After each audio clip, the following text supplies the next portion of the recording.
Well, hello everybody. Welcome to Solutions with Aquarius Rising Africa. And we have with us, first time on our Solutions channel, the beautiful Jessie. How are you, beautiful lady? Great.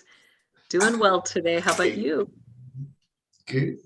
Yeah, also doing well. As you know, we've been given a little slap on the wrist, so we're not on Aquarius Rising Africa for now, but very happy to have you for the first time. Yeah, and we're going to be having you in the future as well, a couple of weeks from now. I know you're going away for a little while, talking about, I'm not going to say it now, but beautiful things. So stay tuned. We'll let you know.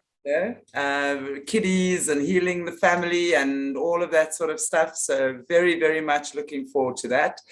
But in the meantime, what are you up to, beautiful? What's been happening? What is happening? I know we're going to be missing you for a few weeks.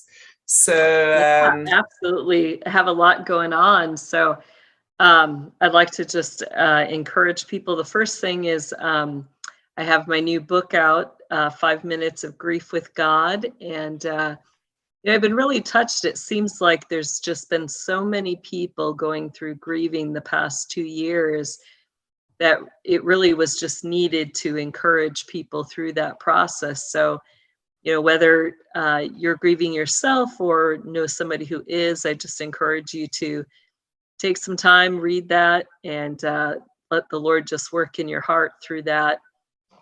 You can get it on Amazon.com. And again, it's called 5 Minutes of Grief with God. And then, I'm always busy. I've got 2 main shows, Right on Radio and the Reveal Report. So with the Reveal Report, George and I have been doing the Glory to God tour, and that started, this past summer when we were in Orlando and the Louisiana areas, and really we were making a lot of headway, anointing the land and kind of tearing down some strongholds of wickedness that were in those areas. So we were just back in Orlando just a couple of weeks ago, and that was phenomenal. We had so many people stepping forward. I know people don't know the full extent of what I do, but in a summary, I come out of a very high level occultic background that did include interactions with a lot of politicians or high level people in the world, whether they were, bankers, doctors, lawyers, government officials, and including the military. So I've had to do a lot of testifying, bringing forward, my evidence and my testimony about things with these individuals who are part of the Luciferian Brotherhood. So, with that, it's been a fight to, basically, stop them from doing what they're doing, which is crimes against children. So that's kind of been the bulk of my fight my entire life. And so what's really cool is that, I'm always looking for people to really be dedicated and to commit to their areas and to making a difference, to making safe communities for their children and fighting the things in their communities that are really bringing that wickedness into them. So as we were going through the Glory to God tour, it started with a lot of anointing, properties and land, but now we've got people who are wanting to be anointed and baptized, and they're like, we're ready to step up, we're ready to fight. We want to see action in our communities. We want the miracles, the signs, the wonders. So that was amazing. The Orlando tour, we had, everybody who was there stepping up to the plate. And Louisiana is going to be even bigger. That's a high area where, a lot of people have engaged in dark forms of magic. And we've had some teams down there that have been ministering, and a lot of those individuals are coming out of those high levels of, dark magic. and they're ready to get rid of their stuff and burn it and make a public display that, you know, they're not going to participate in that wickedness or darkness anymore. So that's really exciting. You know, as people look into New Orleans or, you know, Mardi Gras, you can see the stuff that happens there. And yeah, so that's exciting. And then with Right on Radio, I would just encourage people to keep up on our shows.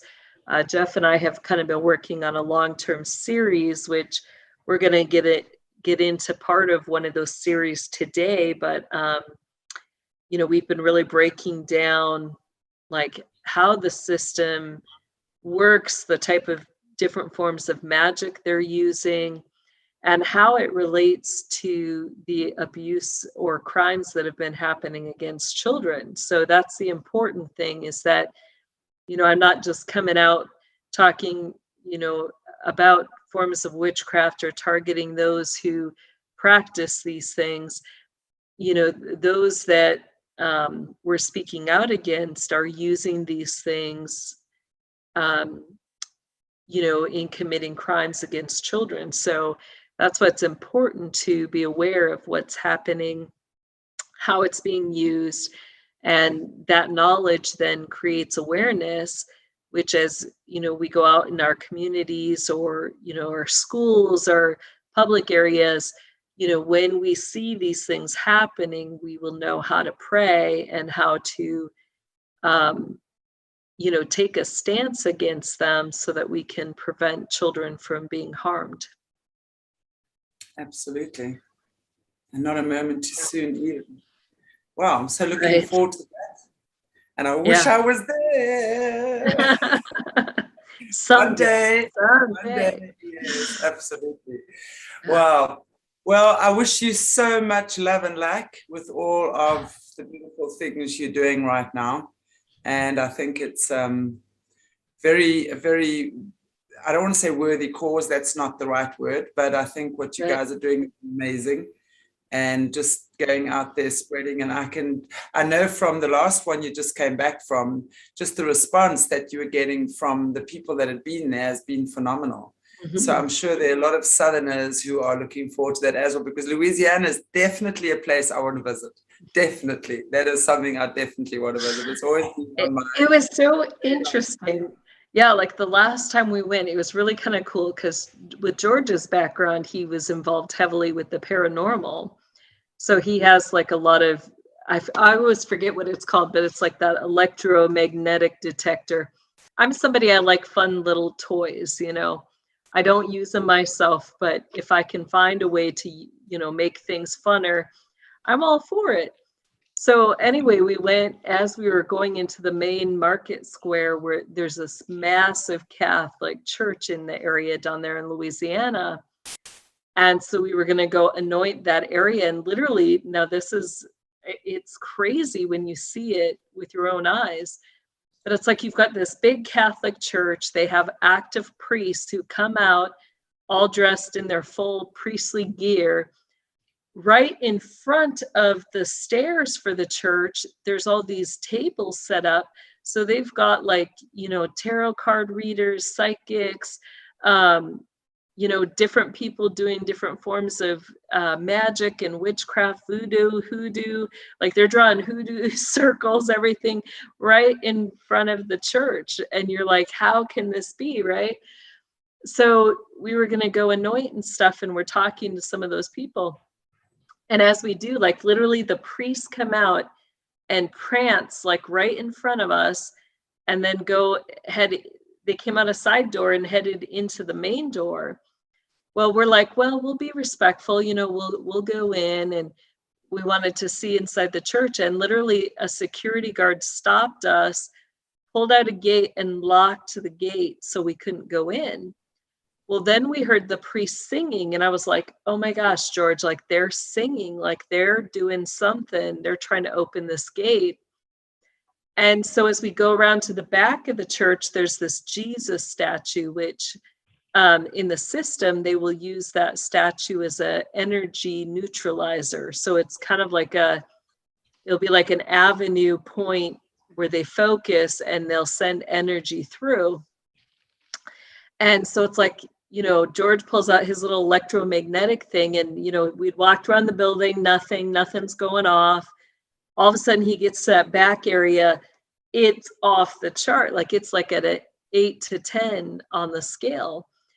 And he was like, whoa, like they are sending energy. And as we followed that stream of energy, it went straight to this big voodoo shop down there that has a massive Baphomet statue inside of it. And so they were literally sending energy to the voodoo shop with the Baphomet right down this street. It was crazy. From the church. Wow. Yeah. But it's interesting because when you're on those tours, like, you can investigate, you can follow things and see exactly what they're doing. So then, you know, at the end of the day, you have to question, you know, were these priests really there to worship God? No, they weren't. You know, we caught them. They were engaged in sending energy down to the Baphomet statue. You know, there's no denying it. So very interesting. Very clever too. Wow, it's amazing. But, you know, it's so good to, what I'm loving about this time that we're living in right now, and my gosh, we know that it's freaky and can be hellishly challenging, but so much is being revealed, you know, so much is coming up to the surfaces. And although, I mean, we're seeing so many people still clinging onto their old narratives with everything that they have, you know, defending these old narratives and their belief systems and stuff, I think it's only a matter of time before the truth really does set us free. So, wow, very interesting. And that's what we, you know, it leads right into our discussion for today, because, you know, really what we've had happening all these years is different institutions, whether it was the Jesuit Catholic Church, whether it was Masonic lodges, or, you know, we had also the Mormon Church, or the, you know, military, the government organizations and institution.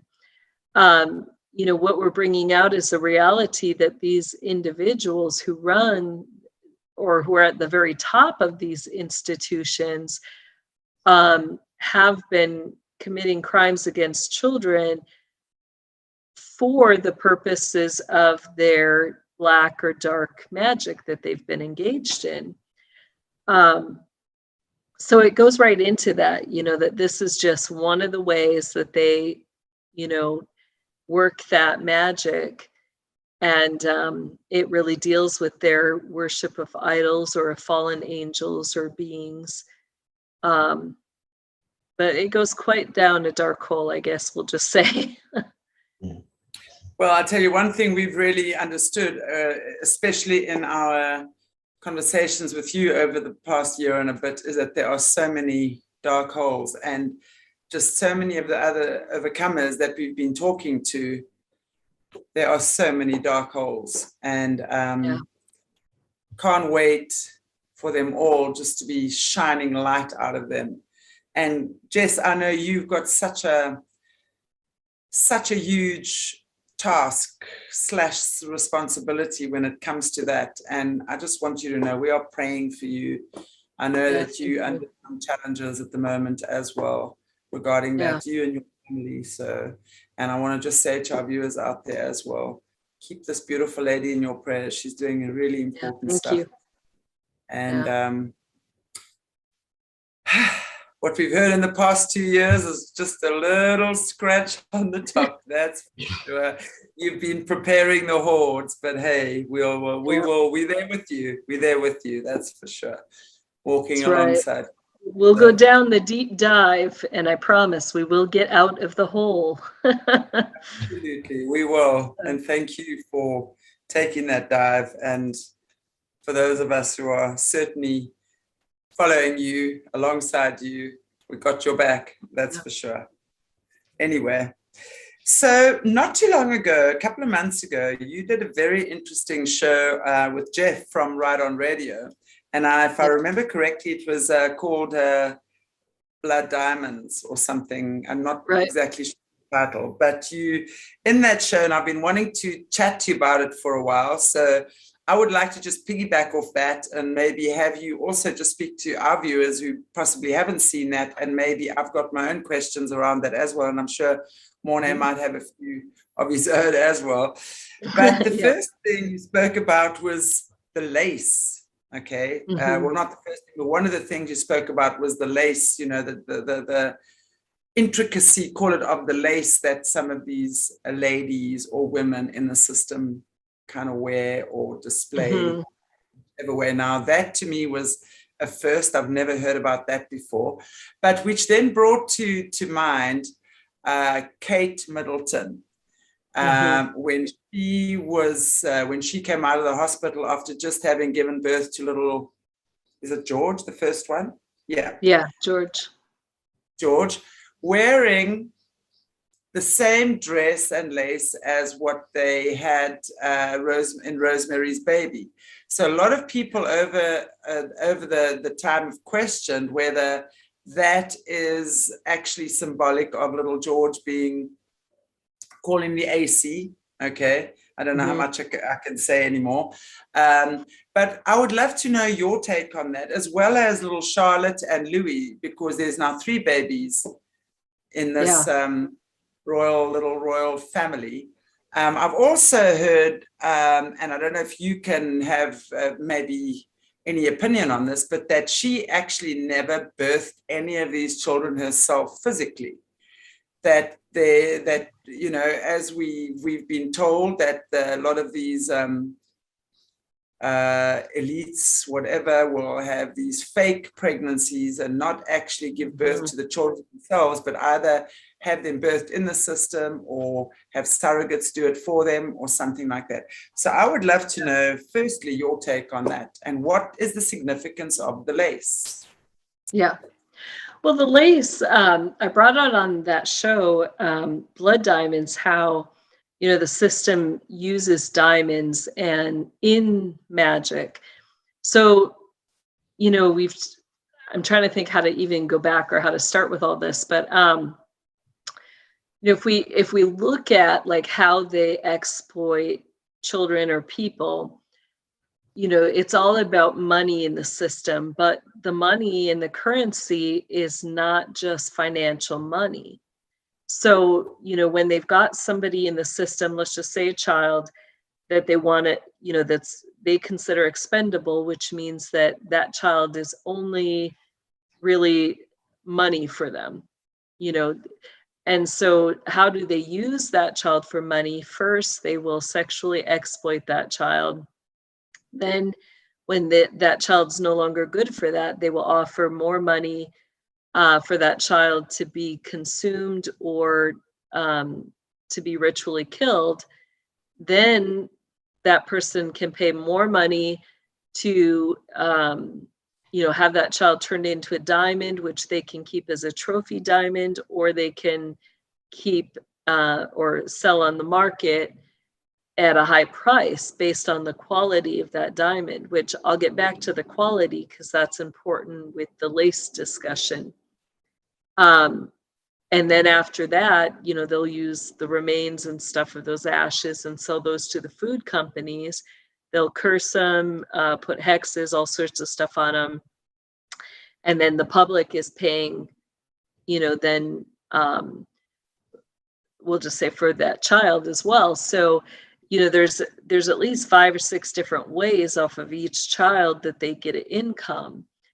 But why the diamonds are important is that because that goes to the heart of what they do. You know, their sexual exploitation at the highest levels is not simply because of lust or because they want to have sex or because they're porn addicts. You know, really what's behind it is the sex magic that they scripture tells us, you know, some things about the spiritual gates, and spiritual gates are a very big part of all of this. The spiritual gates are are the gates that allow one to get from, I just call them dimensions, but from one dimension to the other. So if you think about like the dimensions as a 5D chessboard, you have the earth, which is kind of just like that third middle dimension. Below it, you would have 2 lower dimensions, and above it, you have the 2 heavenly dimensions. So in order for them to, leave the physical earth and engage in that spiritual world, they have to enter into another dimension. Well, scripture tells us, how that happens. In the Psalms, it says, enter the Lord's gates with thanksgiving, enter his courts with praise. So how do you access entryway through those gates? It's through thanksgiving and praise. But these people are wicked, so there's no natural inclination of their hearts to praise God or to give thanks to God. So, how do they enter? Well, they realize that there's another emotion that vibrates at the same frequency and resonance as thanksgiving. And, that's vital to the way the gates operate, because they operate all on frequency and harmonics and resonance. So, what is that emotion? It's ecstasy. And so, that's where the sex magic comes in, that by engaging in that sex magic, by creating that emotion, that will open up those spiritual gates that gives them access. So, as you've got these high level warlocks and witches involved in this, we'll call it dimensional travel, they had to know, like, who can engage in those acts with them, because not everybody's the same level. If you have a new beginner in that type of magic, they're not going to be able to get into all of the spiritual gates. They might just be learning how to operate them. They might just be learning how to, function in that spirit world when they're there. So one of the ways that the system would classify the status of an individual was through the diamonds and through the lace. So the lace patterns, if you were to take a diamond and kind of like stretch it out like a piece of lace, you would see a very distinct pattern. And that's basically what the lace was early on. That was a way that they could know, what dimension, what type of sex magic can that child or that woman engage in. And therefore they wouldn't just be like, approaching anybody. They would know who they could approach, who they could engage with based on those indicators. So it's one of the ways that the system, uses that, as you've got high level elites in, gathering together, they will all be wearing their jewels, their diamonds, and those diamonds will tell you their level, like, which spiritual gates they're best at engaging in. There's different, as you go to the different dimensions, you're dealing with different music, different sound, because each of the spiritual gates, it's kind of hard to explain, but they each have their own song to access them. So that's where all that comes in. And, you can even go back in time and look at like portraits that were done of royal people and look at the specialty, that's why lace among those royals was so important to them, because it told them, what levels of sex magic the children or the women could engage in, whether boy or girl. In the old days, boys also were adorned with lace if they were considered elite. So it gets really interesting, but yeah, that's as best as I could explain it. So now for the questions. No. I mean, interesting is probably the understatement of the century. Yeah. Wow. Yeah. That is, again, you know,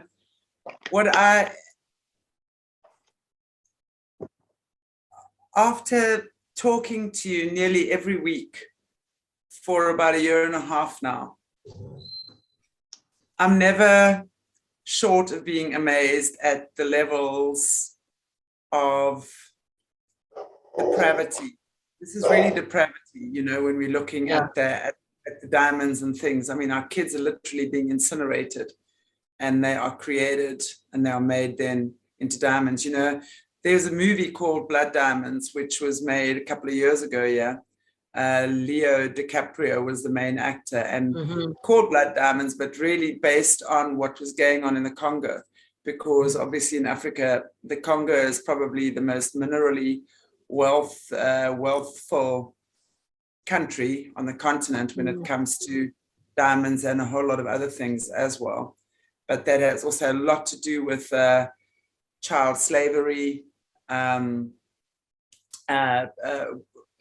enslaving the women and children needing to work in these mines, literally being punished, having their hands chopped off. So really in such a disgusting way. And that, I think, was what we were led to believe that was blood diamonds. So for me, that has always been what blood diamonds are. And rest assured, not for 1 second is that any better, in my opinion, than what you're explaining.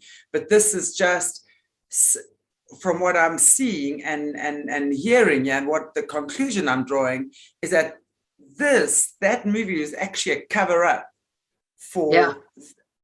So what's really happening. Yeah, exactly. Yeah, so we've been, you know, that series kind of started with Right on Radio, back to the episode. I think it was the Travis Scott concert, and I think that it's the episode right before the Texas Tea. But if you go back and look for that Texas Tea episode, we really break down, like, you know, the ritual that happened at that concert. That, you know, here you've got these Masons gathering together who are high-level alchemists. And, you know, what is the goal of an alchemist? It's to create what they call the immortal stone, or white gold. But what really is that white gold? You know, for them, it's not even that in ritual that they have all this, you know, blood for their pacts with the bloodlusty spirits. You know, it's that they have learned ways to create that immortal stone, which means it's themselves and it's others, you know. So they've moved, you know, their alchemy to the point where they don't need objects outside of them. They learn how to literally physically change aspects of the human body. And so in that episode, you know, Texas Tea, we bring out what happened with that alchemy, that, you know, that they need 4 things, which is part of why, you know, they were encouraging people to get that jabby jabbers doohickey stuff, and they were putting the graphene in it. You can go through different alchemy books and you'll see that that graphene is in a lot of those higher level alchemy exchanges, we'll say, for making gold. That you have to have some sort of metal, which could be graphene or mercury. And then you also have to have, we'll just say, thurium and 2 other elements. But thurium is found in everything. It's one of the base organic elements that's found in anything organic. So by having these 4 elements, they can create gold literally within the blood.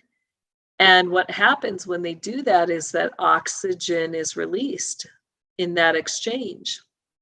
So, you know, even going back to that concert, what was one of the complaints of the people that were there? They were saying they felt like they couldn't breathe. There was no oxygen.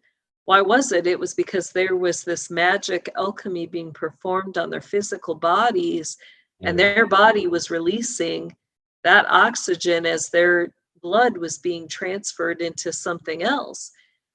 And at the highest levels with this blood magic, you don't need to have, I guess, like the blood is not going to be outside of the body. They're going to make that change right inside. And as they do that, literally the blood is changed into those blood diamonds, which the diamonds, their surfaces reflect the resonance and the sound that's needed to engage with those other dimensions. So they literally, their body becomes a living access point or portal to go into these other dimensions. So they can use even other people to make it a multi-dimensional engagement, I guess we could call it. Wow. But that's what they're doing. And, you know, we've got books like, you know, that Michael Aquino, the head of, you know, our DOD and working with our military, you know, he passed this last year supposedly, but even in his book trilogy, which is used as a military manual, he has embedded these codes for that type of high level blood magic that they're using with those Stargate and Spiritual Gate projects, even with the US military. So, you know, my concern has been that now they're engaging the public. It's not just specialized military warriors using this type of magic, but now the magicians are coming out and they're using it on the public. And, you know, what's their goal? It's to, you know, make everybody into those living stones.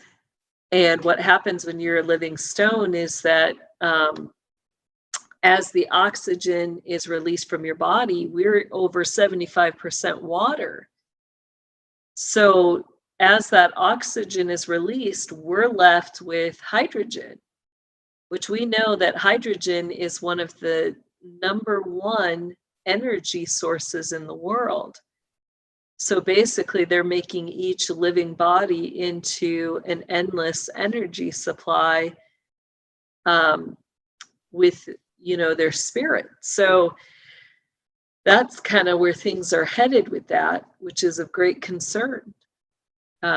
Because then what, you know, what happens with the physical bodies? What happens when people don't know how to operate or use their spiritual body? Because we're, you know, they've taken great care the past 40, 50 years to train children to be very physically orientated, where they don't even know anything about their spiritual body. They don't know how to use their spiritual senses. So what happens when you're all of a sudden put into that state where you don't know how to control yourself, you don't know how to do anything?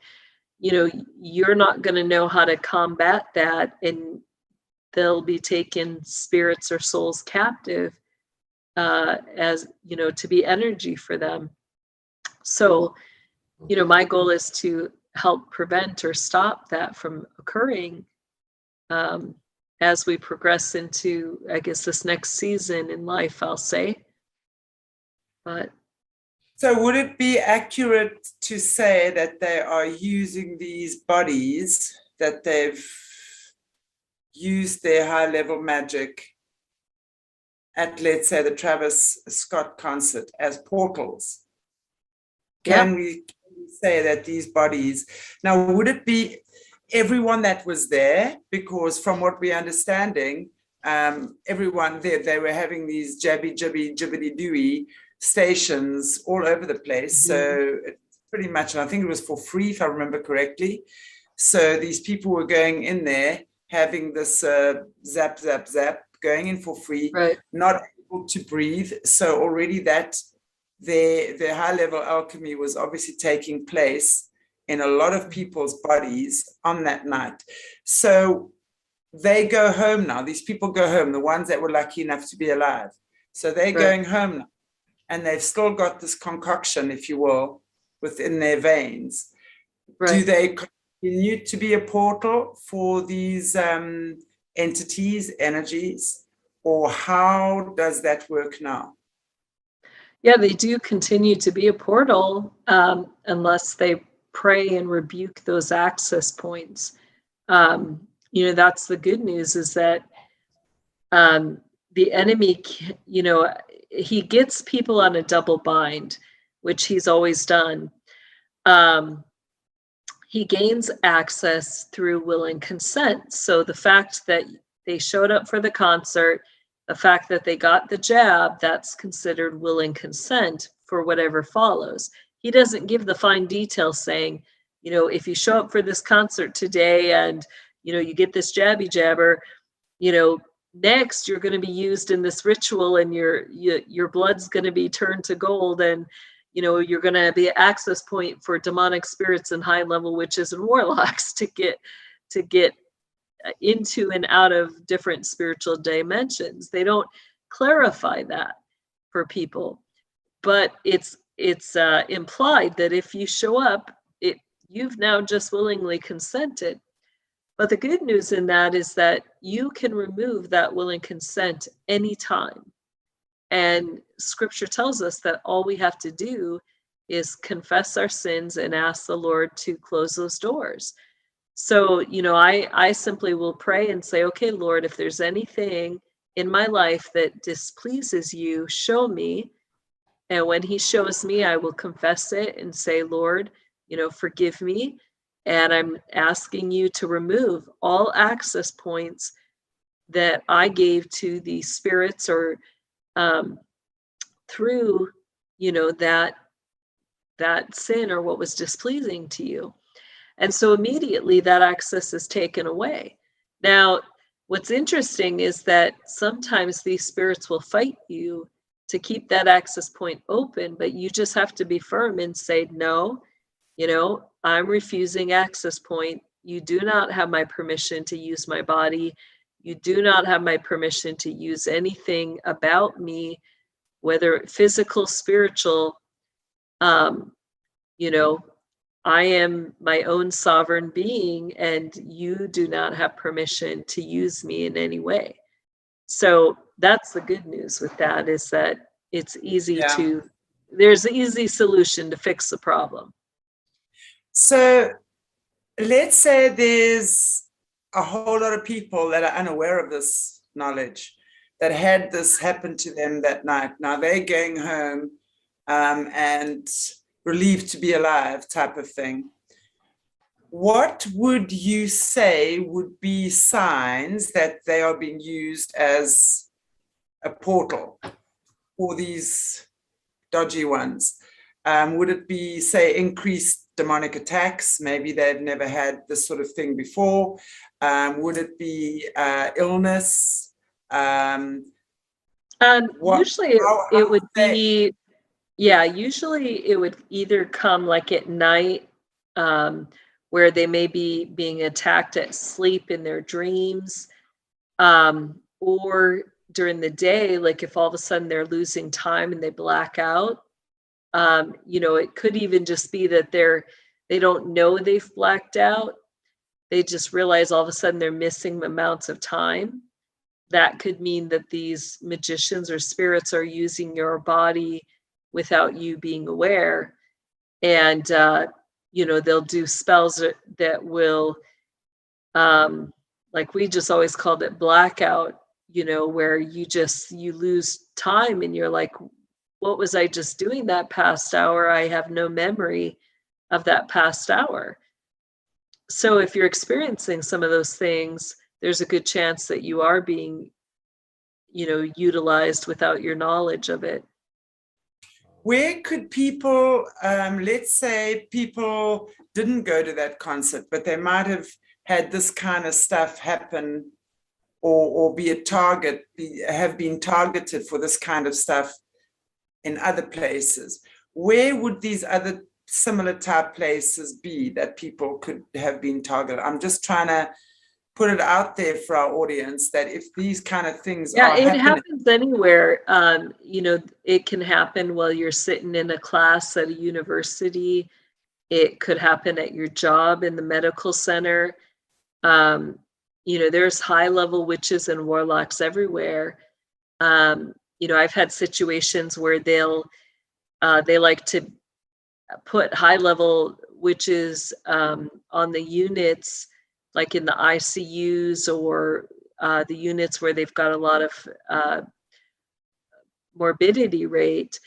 And, you know, those people will be casting spells. And, you know, for anybody who's not a high-level witch, who's working as a nurse or a social worker, like you could just be going to visit the patients and, you know, sitting down to visit a patient, and next thing, like, you're just like, huh, like, I remember nothing about my conversation with that patient, like, I'm tired, and like, you just go walk out of the room and continue on your day and don't even realize that you've just had a moment where someone has accessed you and you have no recollection of what's happened.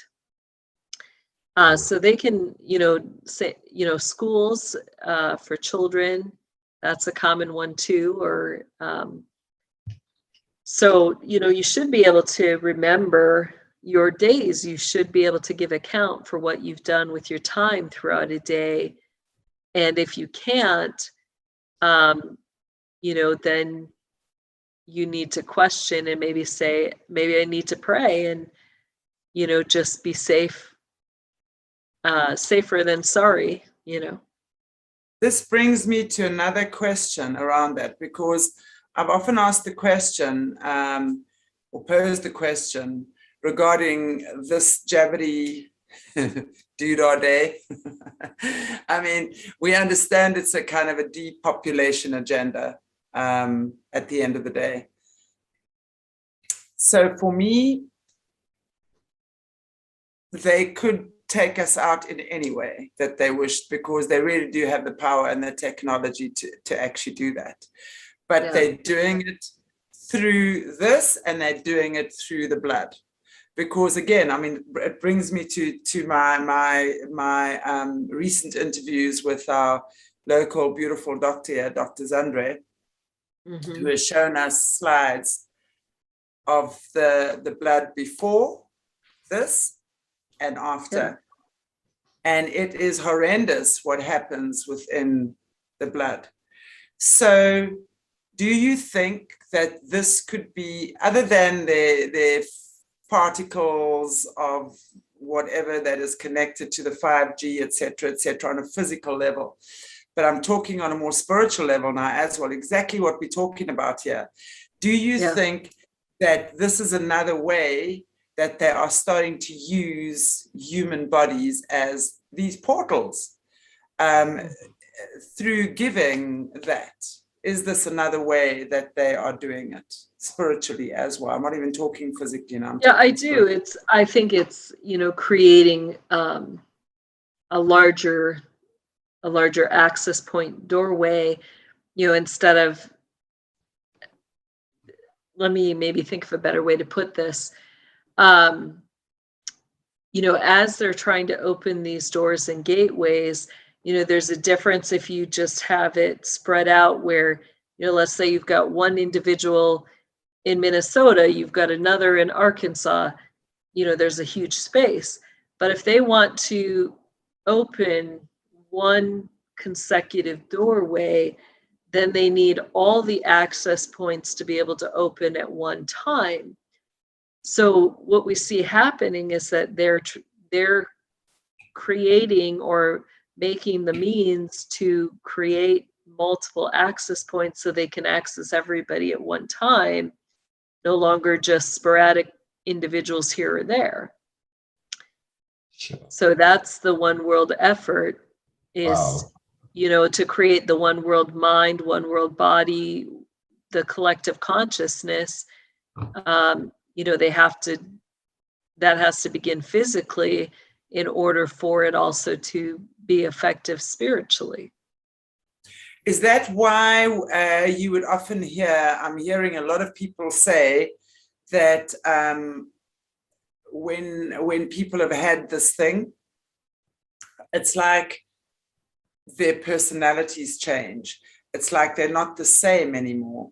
It's like they're separate from the spirit. That I'm hearing that a lot. Would you say that that would be a reason that's happening? They're kind of already Yeah, because separated. there's that separation. People are losing access to their spirit in that process. You know, it's a double bondage. Your physical body is bound, but also your spirit is held captive as well. Through ignorance, right? Yeah. Literally through ignorance. And that is why ignorance is not bliss. Because, you know, really it's not bliss. I had a conversation with someone not too long ago, and I said to her, are you aware that we are governed by the LACEYs? Mm-hmm. Got highly offended, left the room, and pretty much told me, well, we started the conversation when it was this, and she said, well, and she's a Christian, and she said, well, Christ promised protection to the Christians, although she's probably had the third one by now. And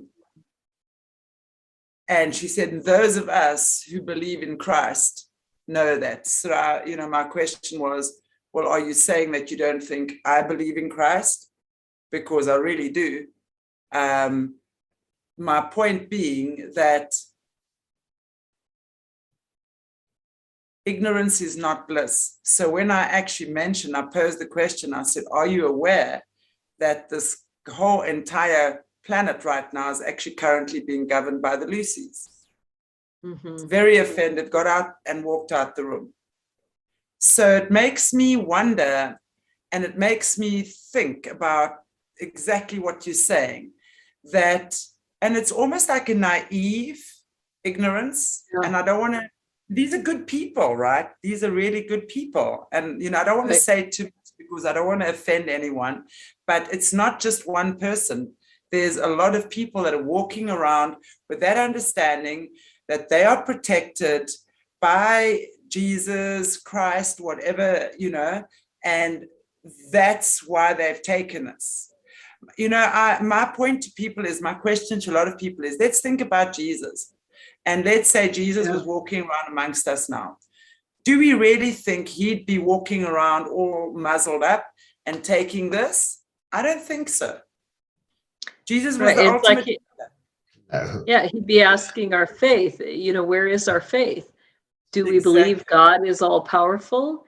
Or are we putting our faith in the wisdom of men and what they're telling us to do or what we need to do? So it's absolutely right. But, I think, it's an exercise on both parts, where, even if you've had that jabby jab, your faith is still what's at play. And where is your faith? Do you believe that God has that power to protect you, both from the jabby jab and from whatever they say is coming around? And so you need to get to that point where you are exercising your faith and belief in God and not just putting your hope in false saviors or in men or, medication. It's one of those false saviors. The vaccine is a false savior. At the end of the day, we just want to live. But where does that life come from? The Bible tells us that Jesus is the life. And without him, there is no life.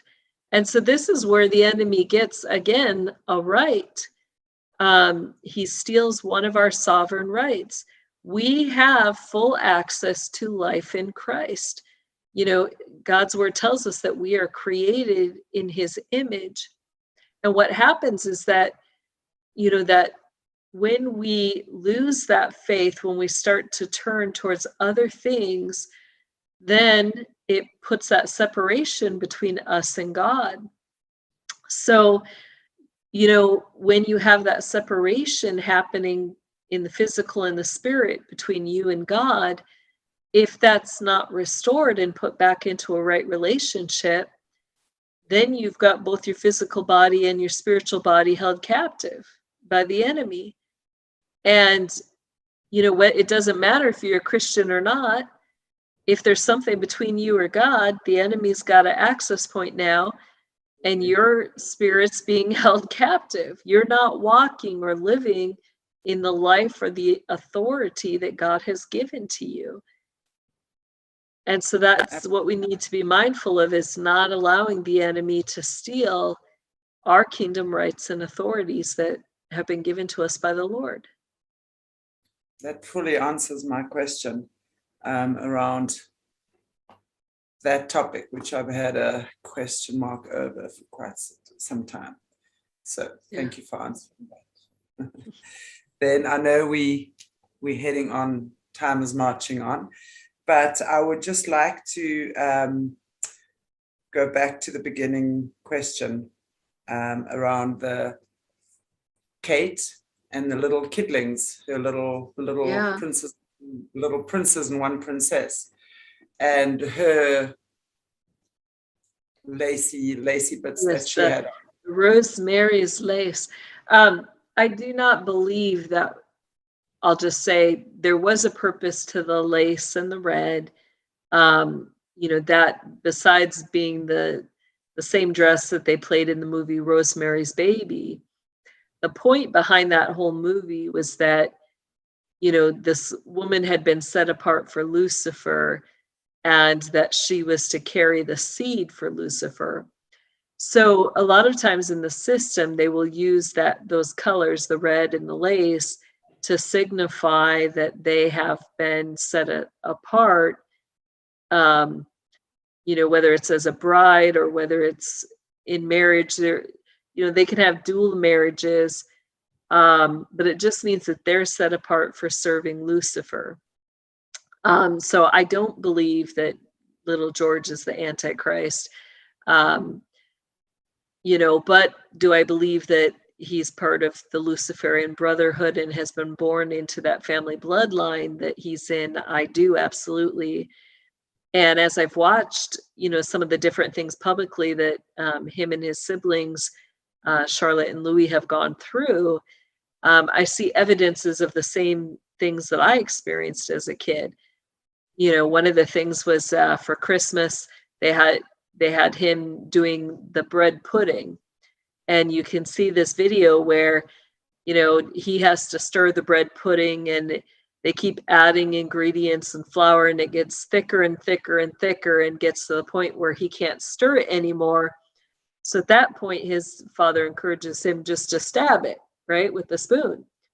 Well, what people don't realize is that that is one of the things that they would practice. You know, the system doesn't want, I guess I'll just put it, their soft way of introducing you to the concepts and things that they're training you for is to make it fun.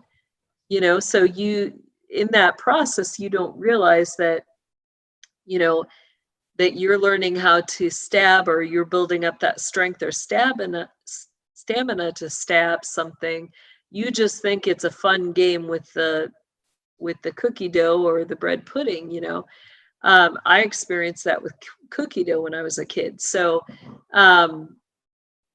you know, but that's one of the ways that they prepare you for the rituals and the things that they're going to be doing. And it is common for them to do it public, you know, because they want the other people who are elites in the system to see and know and watch that you're being prepared. And, you know, and you get used to that mentality of having a group or circle around you who are cheering you on and applauding you for later. It's going to be evil that they're applauding you in, but that's part of their building in the system. The circle concept of who are your partners in the circle in the witchcraft that you're participating with. So I have seen a lot that those children have gone through that, you know, is very reminiscent of my own childhood and my own training. So I would say, yes, definitely. they're system kids and they're being trained up. But I don't believe that, George is the Antichrist, or that Kate, gave birth to an Antichrist. So. What about little Charlotte? We never hear much about her. What is your take on where she's at and what she's being trained for right now? My heart cries out for that little girl, because I've seen some of the things with her, where I think that she's a very formidable person in the system. I see, a lot of times they will do what we call twinning, where they'll have a boy and a girl team up, who will be trained up as kind of partners in their magical system.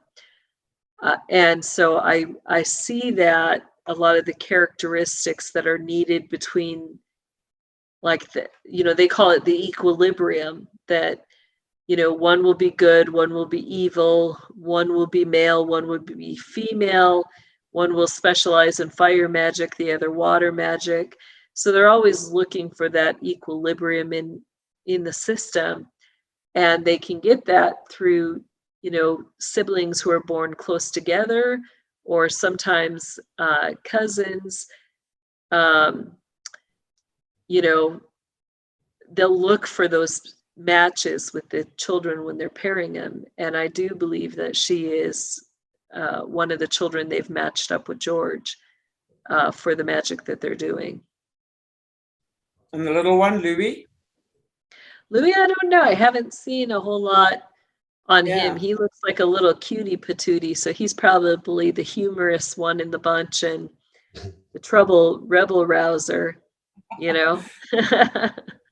Sure. So I don't know, they don't always have all the siblings in a family. Usually just one or two will be chosen to be partaking in system things, and the others, usually they'll have one that's a scapegoat.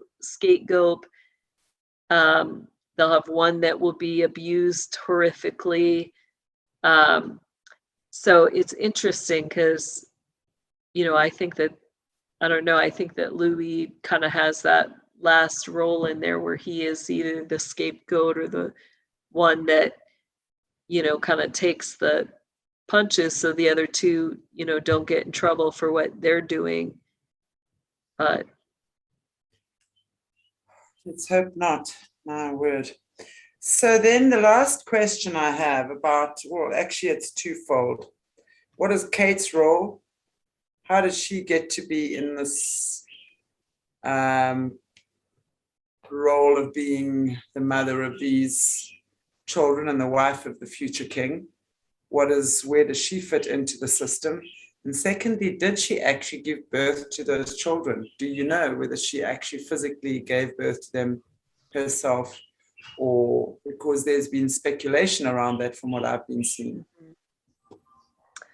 I personally, my personal opinion is I don't believe the kids are hers.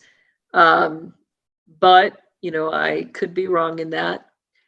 But it is very common for, especially those who are the face fronts, world leaders in the system, to, have kids that are not theirs. They will pay high prices for these kids that can, who have special spiritual gifts and things that they can access to add to their circle. And, their job is to, have successors, to train up children who, are taught from basically birth to fulfill the roles that the system has for them. So, I see a lot of that, part of Kate's role, both her and William are high priest and high priestess. They do have seats on the Satanic Council and, rotate for the House of Windsor in that Satanic circle. So, their rule is mostly that Eastern quadrant, and working with the other Eastern quadrant Grand High Priest and priestesses, and then High Priest and priestesses. So I do see them raising George up in that kind of role to, know what his rotation is going to be, to know what's going to be required of him. But that's probably the best I can answer that question right now. Sure. Okay. Jess, thank you so much again. You didn't look happy with that answer, Chantelle. No, I'm very, it's just, again, I'm just not happy with the entire system doing what they're doing. And, these little kids and, they like breed it like dogs, it's like, I want a purebred dog and I'm going to breed my dog and I'm going to buy it from the best breeder. It's very sad. And this is like, kids. I mean, I feel the same way with animals, but this is kids as well. It's crazy. Like, if you look at previous evidence. It's sad that people need to go to these lengths to get their desires. Anyway, let's hope sooner rather than later we will be shedding enough light on this entire system for it to be dissolving. That's for sure. Looking forward to that day, and I definitely hope I'm still around on planet Earth to see it. Me too. Exactly. Jess, thank you so much again for your beautiful wisdom and your amazing intel on you. Just as I said, you should be called encyclopedia. Yes. What's the lady version of encyclopedia? Well, one of our viewers said anointed encyclopedia. Anointed, well, there you go, the anointed encyclopedia, because my gosh, it just doesn't stop. Anyway, before we end off, won't you please just pray for us? Yeah, absolutely. Heavenly Father, we just thank you for this day, and we just come before you. And Lord, I know this information is so hard to know and to be aware of, but it's so important, Lord, that we do know and that we aren't afraid to get into the fight and to protect our children in the world. And so we ask that as these things are revealed, as they come out, that you would show each of us how we can be involved in this fight.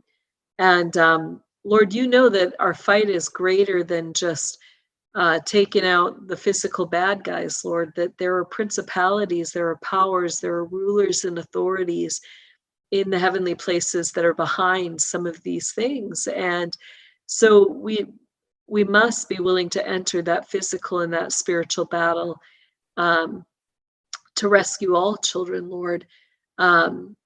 So I pray that you would give us that wisdom, that knowledge, that understanding, and how to do that.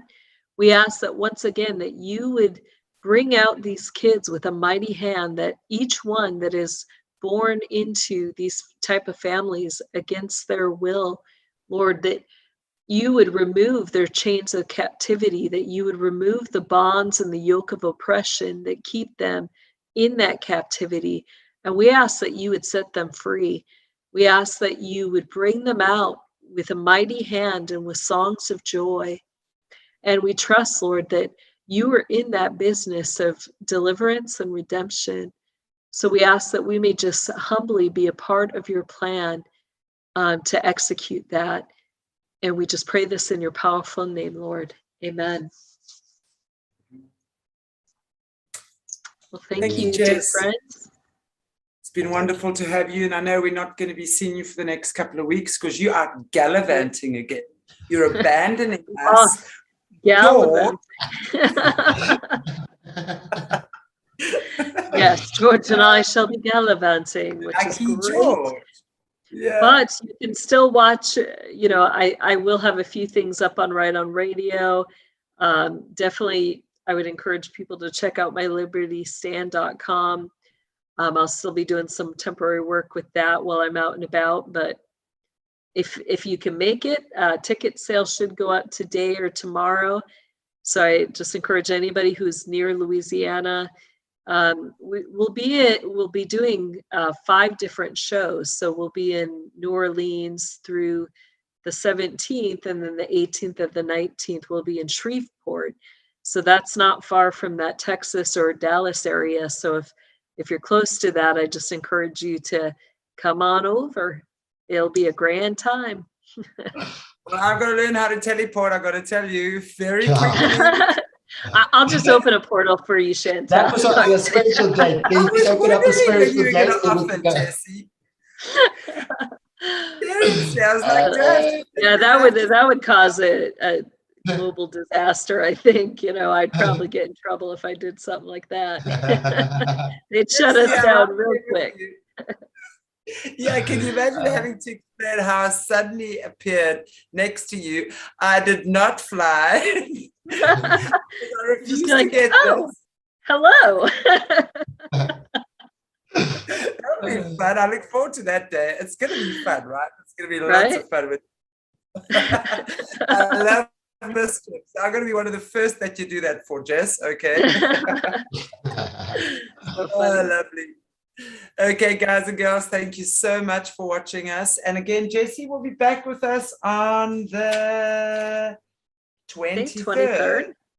23rd, yeah. And that's also the first, we're going to be back on the Soulutions channel again, where we're going to be talking about healing as a family with children, especially if you've, say, been in the system or had any abuse of any level, trauma, that's occurred, and how do you work with your kids and stuff after that, and with the family unit. That's a really, really important one. Really looking forward to that.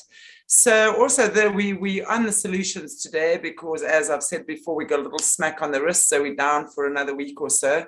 But please share and share and share and share, because on this channel, we definitely, it's still a tiny baby channel. We've been going for less than a month, but this is where we offer solutions for all the horrible things that go on in the world. And this is where we talk about the very cool things and how we can change that and make everyone's life a much better place. So God bless you all. Thank you for watching. Take good care, and we shall see you on the flip side. Lots of love, everybody. Thank you, Jessie.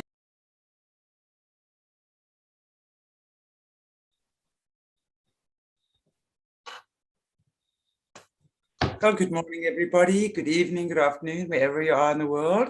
Welcome to Focus on Australia with Aquarius Rising Australia. And I am beyond delighted to finally meet face-to-face Fiona Barnett. I was just saying, Fiona, you were I can't even remember how many years ago it was, but it was many years ago when I first came across one of your interviews, the stuff you made me aware of then. And one of the things that I remember hearing was the kiddies hunting. It shocked me into another blood group, I'll tell you that much. And it's just been so amazing, over the past year and a bit that we've been having this channel, Aquarius Rising Africa, sort of giving a platform to overcomers and people using their voices to tell their stories. And here you are. It's really such a pleasure. And thank you for joining us. Thank you for being here. Thank you for doing what you do. And I'm just going to hand over to you and my gorgeous GABBI again, and I'll chime in wherever necessary, but would love to hear what you have to say today. Thank you. Thank you for knowing who I am and knowing my work and my legacy and all that sort of thing. There's a lot of people, like I say, a lot of people don't know who I am.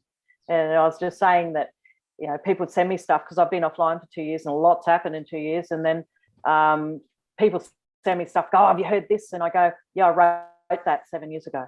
Yeah. So yeah, I think I'm being forgotten by the new generation of woke people. I don't know even how that's even possible, but you are definitely one of the first people, if not the first that I know of, that came out and told your story. And I can imagine that could not have been easy for you. You must have been targeted. No, I was targeted beyond belief. I was targeted by police. I was targeted by ASIO. I was chased around when I went to make statements in Sydney after doing my national press conference about this stuff in 2015. I stood outside of the Federal Child Abuse Royal Commission building, and I told the world. And then the next level of hell began, and I was chased around when I ran down to make 2 days of police witness statements. I was chased around Sydney by T4 ASIO officers, and that was interesting. So yeah, I mean, my story, basically you can get it for free. You can download it from a number of sites like Kathy Fox's blog, and it's on archive.org, it's on Bitcoin, and my site FionaBarnett.org that had years and years and years of stuff, and I just had got jack of it all 2 years ago. And I put up a few things I feel comfortable doing. A lot of legislation's changed since I posted years ago. It's a lot of, you're not allowed to say anything about politicians anymore. They've changed the law. But other people host my book. I don't host it. And it's all around the world. And I released it for free so that I figured CIA can't herd cats. And I got it out there, and it's been downloaded. I don't know how many millions of times now, really. It would have been downloaded around the world since I put it up there in beginning of 2019, I think, is when I first published it.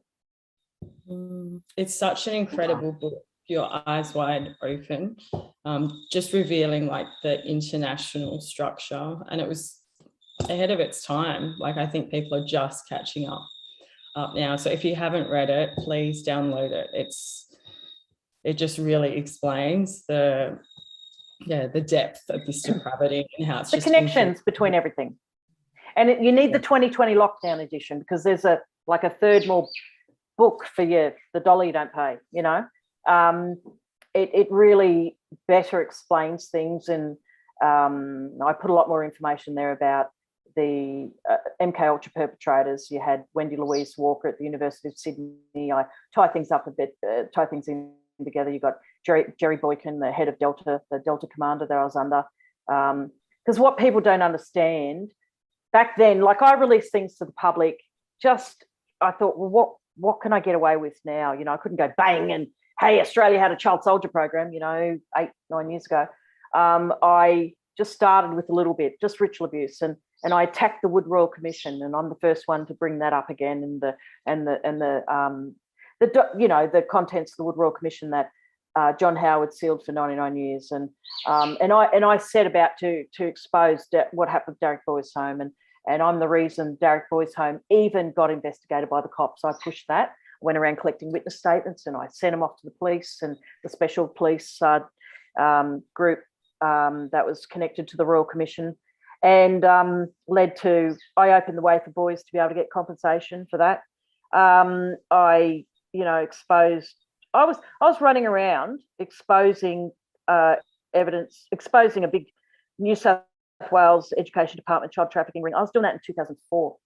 I was running around the streets and driving around and collecting witness statements with an old laptop and an old printer, and getting people's statements there before they chickened out, and send it all to the Australian newspaper and all that sort of thing. And I had nightmare with all of that, and ended with guns cops pulling my husband over and holding guns to his head on the side of the highway, and them ambushing 3 family homes to make me shut up. That was all back in 2005, and I paid a high price, but I think I was doing it all to make up for, well, to expose, to give a name to the kids that I saw murdered, the kids I saw bred in captivity by the Australian government underneath Holsworthy for the purpose of MK Ultra and the super soldier program that was moved to Australia, to Pine Gap. Pine Gap was the big head of the super soldier program. They had a big underground facility at Pine Gap. Same people who built Pine Gap built Dulce and in America. And Dulce was the MK Ultra laboratory headquarters for America. Wow.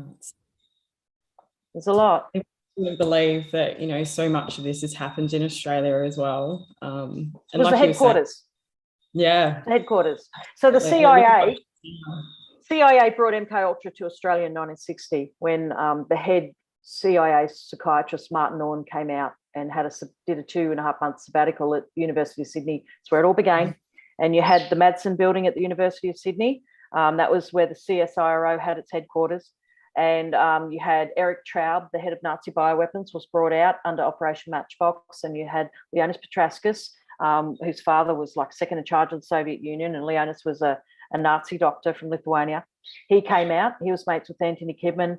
And Wendy Louise Walker and all these people trained under Martin Orne as well in unethical hypnosis. They went on to run, Kidman and Wendy Louise Walker went on to run the lab underneath the south end of Holsworthy Army Base, where they had kids in cages there. They had 7-story underground facility with a Freemason black and white checker, floor, marble floor with the encircled pentagram, and they weaponized the occult. So you had the people in charge of all of this, the religious group, with the Rosicrucians, and that's who the Rothschilds are in. And the Rosicrucians are the pinnacle of the order, which involves Freemasons, Order of the Eastern Star, OTO. OTO had its headquarters in the Wentworth building at the University of Sydney in the student services area, Wow. recruiting kids for their dirty, filthy works, So people wonder about, well, what's the link between the occult and the military and MK Ultra? Well, MK Ultra was a weaponization of the occult knowledge that Hitler sent his scouts out gathering from all over the world.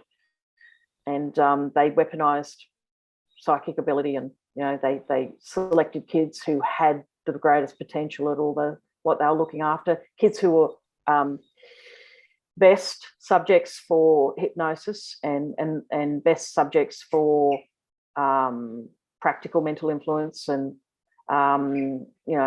the kids with a very strong right hemispheric processing ability, and that was high IQ kids and Aryan kids with the strongest constitution. Blue-eyed blonde kids have a very strong constitution, and so they're looking for kids, preferably even better, from the Levite bloodline, because they have an extra good ESP ability, which they can then weaponize. Levi bloodline?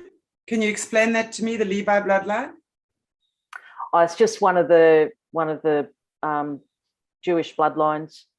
So it is funny because I never heard anything about. I said that for years, and the Jason Project were after the kids, the Levites and high IQ Levites. And it was on someone sent me something, said, I heard it being said on Israeli News Live with that Ben someone.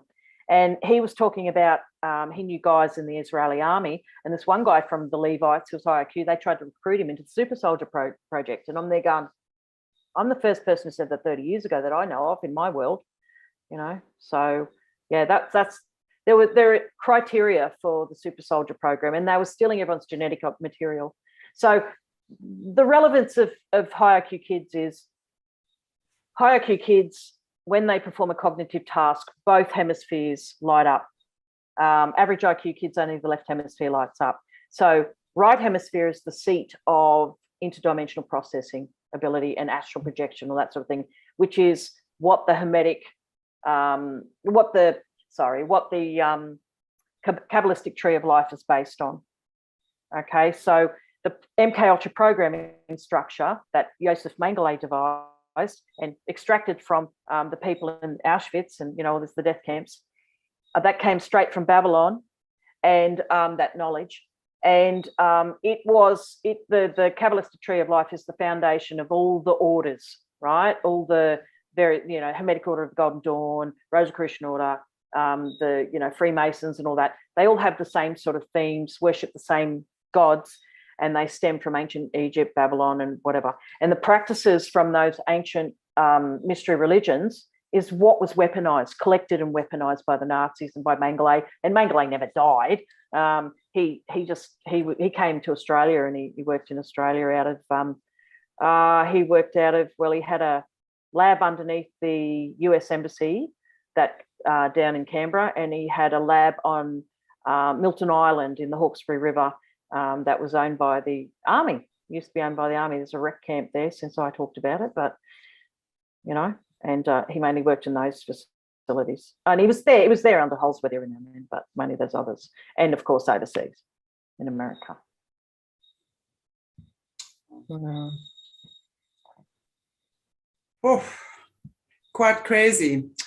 I would like to maybe ask you from, if you could just give, for the benefit of our viewers as well, your beginnings. How did this occur to you right from the beginning? So I'm second generation MK Ultra. My father was raised in one of the camps in Germany, and they wanted him. They took him for experiments. Then he was a little blue-eyed blonde kid, and high IQ, and they wanted him. So he came out to Australia. I don't know, was he 4 or 5 or something? At the end of the war, they had Operation Matchbox, brought out a whole bunch of Nazi war criminals, and they brought out a whole bunch of, if people could offer information, then they gave them asylum in Australia. So my Nazi war criminal step-grandfather, and I didn't even think she's my grandmother, I'd say that she just took my father and used him as a prop, just as she used her husband that she wasn't married to. She lied to the authorities and said, "Oh, this is my son, this is the father of my child." And the step grandfather, he wanted to go to Canada, he didn't want to come to Australia, but he was, they forced him to go to here. And so they came out, and a whole bunch of them settled in Sydney, in the Sutherland Shire and Wollongong area, Bathurst. Bathurst, they had a big camp out there where all the refugees were brought, so-called refugees, Nazi war criminals, brought out from, the Slavic countries, because the greatest number of Nazi war criminals were Slavic. They weren't even German that came to Australia. So they came out, and they had a whole established network already. My grandmother, Lithuanian grandmother, was really good friends with a guy called Leonis Petrauskas, and Leonis Petrauskas was a Nazi doctor whose father, Kypros Petrauskas, was very high up in the Soviet Union. And so Leonis was a secret communist. So they had this fifth column come into Australia, and you had a number of people involved in this whole network connected to Leonis Petrauskas. Leonis lived in Engadine, where my grandmother lived. Engadine's next door to Engadine Boys Town, Australia's first boys town, where they recruited victims from. It's down the road from Holsworthy Army Base, where they had the underground labs, and Australia's first army base. Next door to Lucas Heights Nuclear Reactor, where they had a 20-story CSIRO laboratory system in Ansto, nuclear reactor. And Ansto Nuclear Reactor is registered to America, to a company in America. And the people who built Ansto Nuclear Reactor also built Pine Gap. And it was all to do with the 1951 security alliance between Australia and America and so forth. So you had this Cold War effort, MK Ultra program, where the Russians were competing with the Americans and English and us to develop a super soldier. So they recruited kids like me. So being second generation, I already had, you inherit trauma down to like the fourth and whatever generation, and kids who are high IQ are very easily hypnotizable. We dissociate more easily. We can better visualize things in our heads because the right hemisphere is more active and more interconnected. We're better at being trained in astral projection. If you got a very strong visual spatial ability, makes you good at language acquisition, makes you and makes you faster, your reaction time faster. So there's a perfect correlation between scores on comprehensive IQ tests and administered by someone who knows what they're doing. There's very few of them, and reaction time. So if you puff a puff of air in my eye, how long does it take for me to react and close my eye? There's a perfect correlation. So the whole thing, what the military knew is, and when you join the military, the first thing they do is IQ test you. What they know is that IQ corresponds with, really good, a bit higher potential at being a good sniper. You're a better shot, better at driving a tank, better at dodging, better at code breaking. You've got a better capacity for photographic memory. So if you weaponize things and enhance these natural abilities you find in high IQ kids, using mind control techniques, MK Ultra techniques of unethical hypnosis and drugging and these sorts of things, dissociation and trauma-based association, you can create a super spy You can create a super assassin. You can create a super soldier.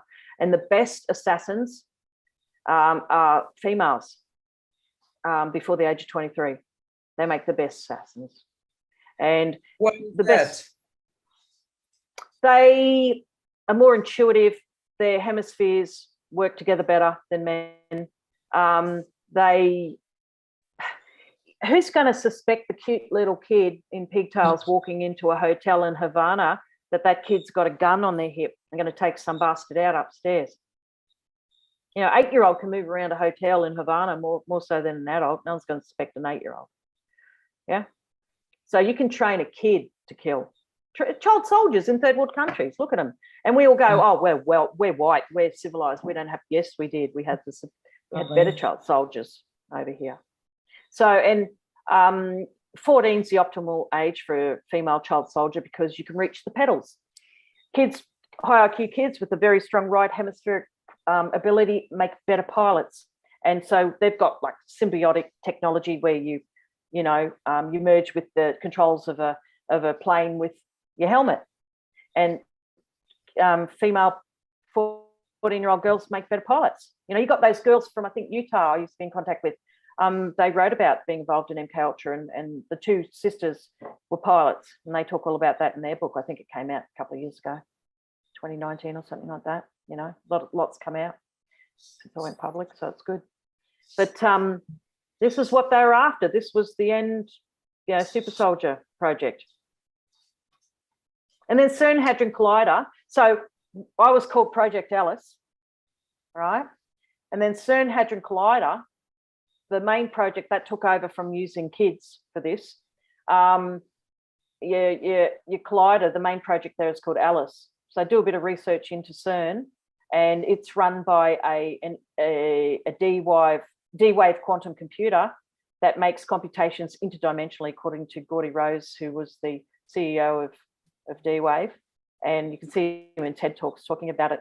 They put information in that computer, and they don't even know what computes it, the other side, and then something spits it out. And one of those computers runs NASA, one runs Google, one runs CERN. This is your AI. It's been up and running since 2010. Now, the precursor to CERN and to quantum computer was the clairvoyance of Hitler, the women. Because they would, what's all the occult knowledge? What did you know about Hitler? His clairvoyance. They used to, how'd they get the technology? You know, and how did Tesla get his technology? Consulted clairvoyance. And so some interdimensional entity gave them all the blueprints for the rockets and the bell and all this sort of stuff, right? So that's what they used kids for. And now, instead of that, now they have the quantum computers. Now, that's the relevance of the Kabbalistic tree of life. The Kabbalistic tree of life, every one of those spheres, those 10 spheres, you can buy on the internet a tuning fork that corresponds to each of those spheres. Now, to access those spheres, each of those spheres is an interdimensional location. They would teach you that in the OTO, in the Hermetic Order of the Golden Dawn, in the Rosicrucian Order, right? It's an interdimensional location. And astral travel, when you master it, you go to those locations through astral travel, all right? That's what this was all about. And those tuning forks, you do it, how do you do it? You have to have the perfect pitch, right? The perfect key to get there, all right? And that's why people chant in rituals and so forth, right? To access those interdimensional portals. Now, CERN Hadron Collider is built over the traditional site of the Temple of Apollyon and the traditional site of the doorway to the abyss. And it says in Revelation that in the end times, an angel comes down with a key, the right frequency, opens up the door to the abyss, and Apollyon comes out. All right? So that is where all MK Ultra was headed. That's what it's all about. It's all about opening portals and releasing interdimensional entities. And what was the guy who had the muscular disorder in the wheelchair who died? The genius. Hawkins. He warned everybody, do not turn on the Hadron Collider. He said, don't do it. You don't know what you're bringing through. No, yeah. He warned everybody. This is where they're going, people. This is what they want. This is what it's all about. This is what the entire project is geared towards. And they're going to have this big end time battle. It's going to become crazy supernatural shit. You know, it's going to go from World War III, which is where I said 2 years ago, China and Russia are going to invade. They're going to nuke America, invade America. America will be nothing. There'll be nothing left. America is Babylon in the Bible, in the Old Testament. America's Babylon. All right. It describes it perfectly in those prophetic books. All right. The greatest mysteries are in those books, those prophetic books. You can't beat those. You know, none of those occult books compare with what's predicted in those books. Yeah. And I know I was raised in the occult. All the secret stuff, everyone strives all their lives for 10 years or more to learn. They never learn it because you've got to be born into it to know the big stuff. It's so interesting that the military is so tied in with the occult and is so completely aware of the multi-dimensional universe that we live in. And yet all of that knowledge is so suppressed from the people. We're so dumbed down. It's absolutely hidden. Absolutely hidden. Yeah, absolutely hidden. Within the military, they have their own orders. They have the Order of Leviathan and the Order of Dagon. Right? So they're military orders. And that's what if you look at my book, I capture a bit of that, you know. Of course, in the last 2 years, I was always putting more pieces of the puzzle together than what I published in the book. And I had a lot of stuff online that I've taken off. You know, I was exhausted and sick of how stupid people are. The number one thing I can't stand is stupidity, bloody stupidity. You tell people stuff and they go, oh, but isn't it this or isn't it that? Did you read my book? No. Right. Well, when you've read my book, come back and then we'll talk. You know, I don't want to have to teach you. Like a link for that book, by the way. So is it possible we get a link and we can actually if you go to fionabarnett.org and you scroll down to the first, there's only a few articles on there, choice ones that I like, and you scroll right down, down at the bottom, there is 3 links in a different color, in like a sepia color. Click on those, it'll take you straight to the book. Download it. In Australia, if you take it to Officeworks on a pen drive, it costs you $75 to print and bind now. Went up from about 55, so that's how much more I included in the last edition. But it will blow your mind. It pieces together everything. It explains crime, child trafficking, the links between the occult, the military, you know, the ultimate Botox treatment, you know, all these sorts of things, you know, it's all there. So can you talk a little bit about the ultimate Botox treatment? Can you give us a little bit of a tidbit? Well, once again, it's said about, well, a lot of that came about from the research that was done by Eric Traub in Papua New Guinea and Leonis Petraskas. My views participated in that research in Papua New Guinea, and the CSIRO, I believe, played a key role in developing the ultimate Botox, right? More than you think. I saw some, I was tired when I saw it, because when this all started happening 2 years ago, I had the best stuff up there. I had all the videos and everything, you know, stuff you can't get anymore. And I saw one time where someone put together a thread and they explained how the CSIRO in Australia were the real ones behind the development of a lot of it. And I'm really disappointed I didn't. Well, I don't know, I'm tired, but, you know, should have kept that and I could have given it to you guys. But so the CSIRO have labs all around the world. People don't understand. Go look at it and see how many labs the CSIRO have all around the world. And, you know, I don't know if I've said this to you, but the Child Abuse Royal Commission recommended the establishment of a redress scheme for children, for people who'd been raped in Australian organisations. Whoever signs up to the redress scheme is admitting, it's an admission of guilt. They're admitting that they rape kids in their institution. Anyway, who signed up? But Anstone Nuclear Reactor, CSIRO, ACES, ASIO, and the Army. All right, they all signed up, people, because they raped kids like me, in their scientific institutions, and trafficked in the me. name of science. In the name of science. So the whole point of rape, and that's why pedophiles, like Kidman, were involved to do the dirty work. Because the whole point of rape is it's a trauma. It's a trauma. And that's one of the reasons why the ancient mystery religions employed child rape. You know, this whole bringing about trauma and dissociation through rape and through drugs and unethical hypnosis, that's been passed on through the generations over thousands of years, that stuff. Yeah, that's been going on since. It's been weaponized. Absolutely. I'm interested to know, you mentioned also, you know, early on about the end times with Russia, China, invading America being Babylon, etc. Even the nuclear, the annihilation of Babylon, as in America, is in the books of prophecy. It says their eyes will melt in their sockets and their skin will melt on their bones and their flesh will just melt away. They describe the modern weapons. Yeah. So, and Gog and Magog. Magog is Russia. What do you think is the significance of this Russia-Ukraine situation right now?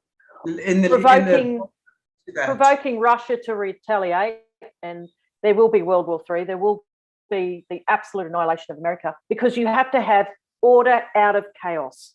The new world order, like the phoenix, rises out of the ashes of the chaos that they're creating, out of the nuclear war, out of the devastation. You traumatize people so much, you make them so bloody desperate that they will accept a man of peace come along. They're going to accept, right? They're going to accept someone who comes in, this charismatic world leader or whoever it is, whether it steps out of a bloody fake UFO or whatever it is, right? People will want that, because people are so traumatized, this, you know, manipulated, you know, flood, the bushfires, and the Botox program, and, you know, all this sort of thing. They're so traumatized by it, and war and everything, when you know, people are just right now in a state of shock in my area, around the flooded area, in a state of shock. And when that hits everyone, and, you know, people do anything to stay in the comfort zone. So many people, you see it lockdown. Oh, I just want life to go back to normal. Right? Yeah. I just want it to go back to normal. I just want to be comfortable. We all want that. That's human nature. No one wants to be in pain, right? Psychological or physical pain. No one wants that. That's normal. But guess what? It's never going back. Right? Yeah. And they're going to force people to comply. And they're going to take something in the end that, if you take this last one that's coming, this was all just a practice run, and to just, you know, decide who's who and who's going to do what, and to predict how they're going to run the next phase of the operation. And the next one is going to be, there's no turning back from it. And that's why the prophecy books, yeah, it says, if you take that last one, that's serpent's bite. It says it very clearly. That is transhumanism. That is, you will not be able to die. All right? Men will seek death and not find it. They're going to switch off the death gene. That Channel 10, 15 years ago, I think it is now. Maybe not. It was about 2005-ish. You know, Channel 10. I was watching the early news, and they said, "Oh, scientists have isolated the death gene and they know how to switch it off." And I'm like, yeah. They're always so much further ahead than we would even comprehend. You would not, but cloning was perfected. Cloning was perfected when I was 6. I saw something like I saw a clone army dressed in Nazi uniform underneath Pine Gap when I was 6. And they were gender neutral.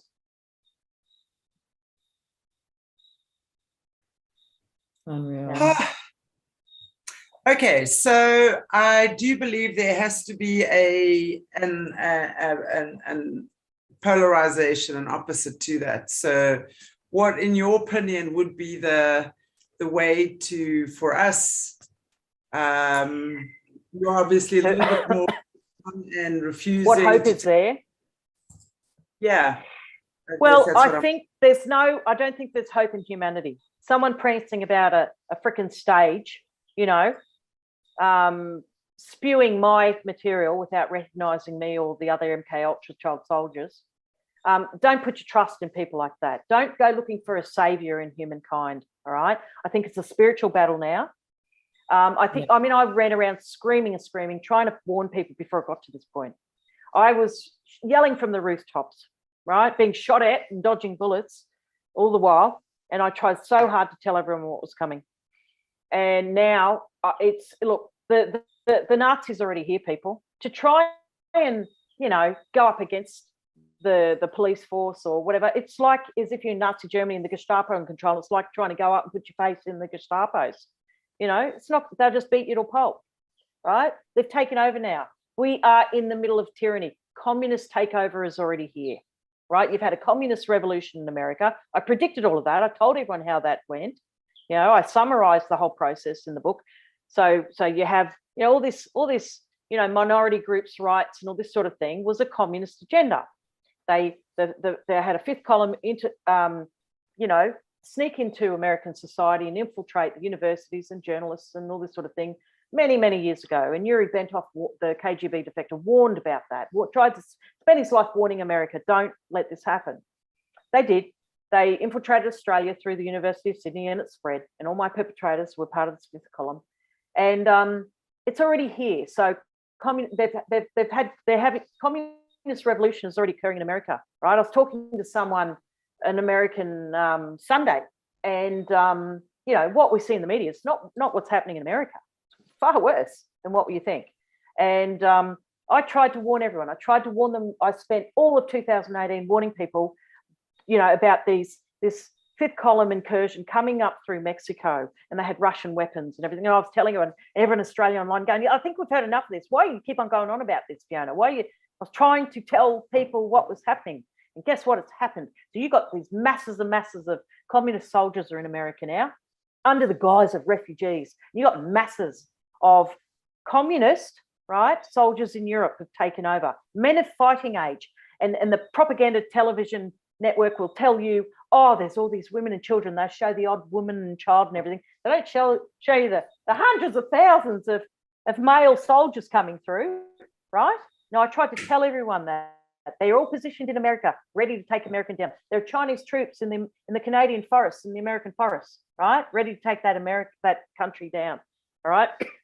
The next step after communist revolution is communist invasion, right? And that's what we're going to have here. China is they already own us, right? Learn Chinese. Learn Chinese. There's preparation. And get out of the cities. Get out of the cities. Sell what you can. Get out of the cities.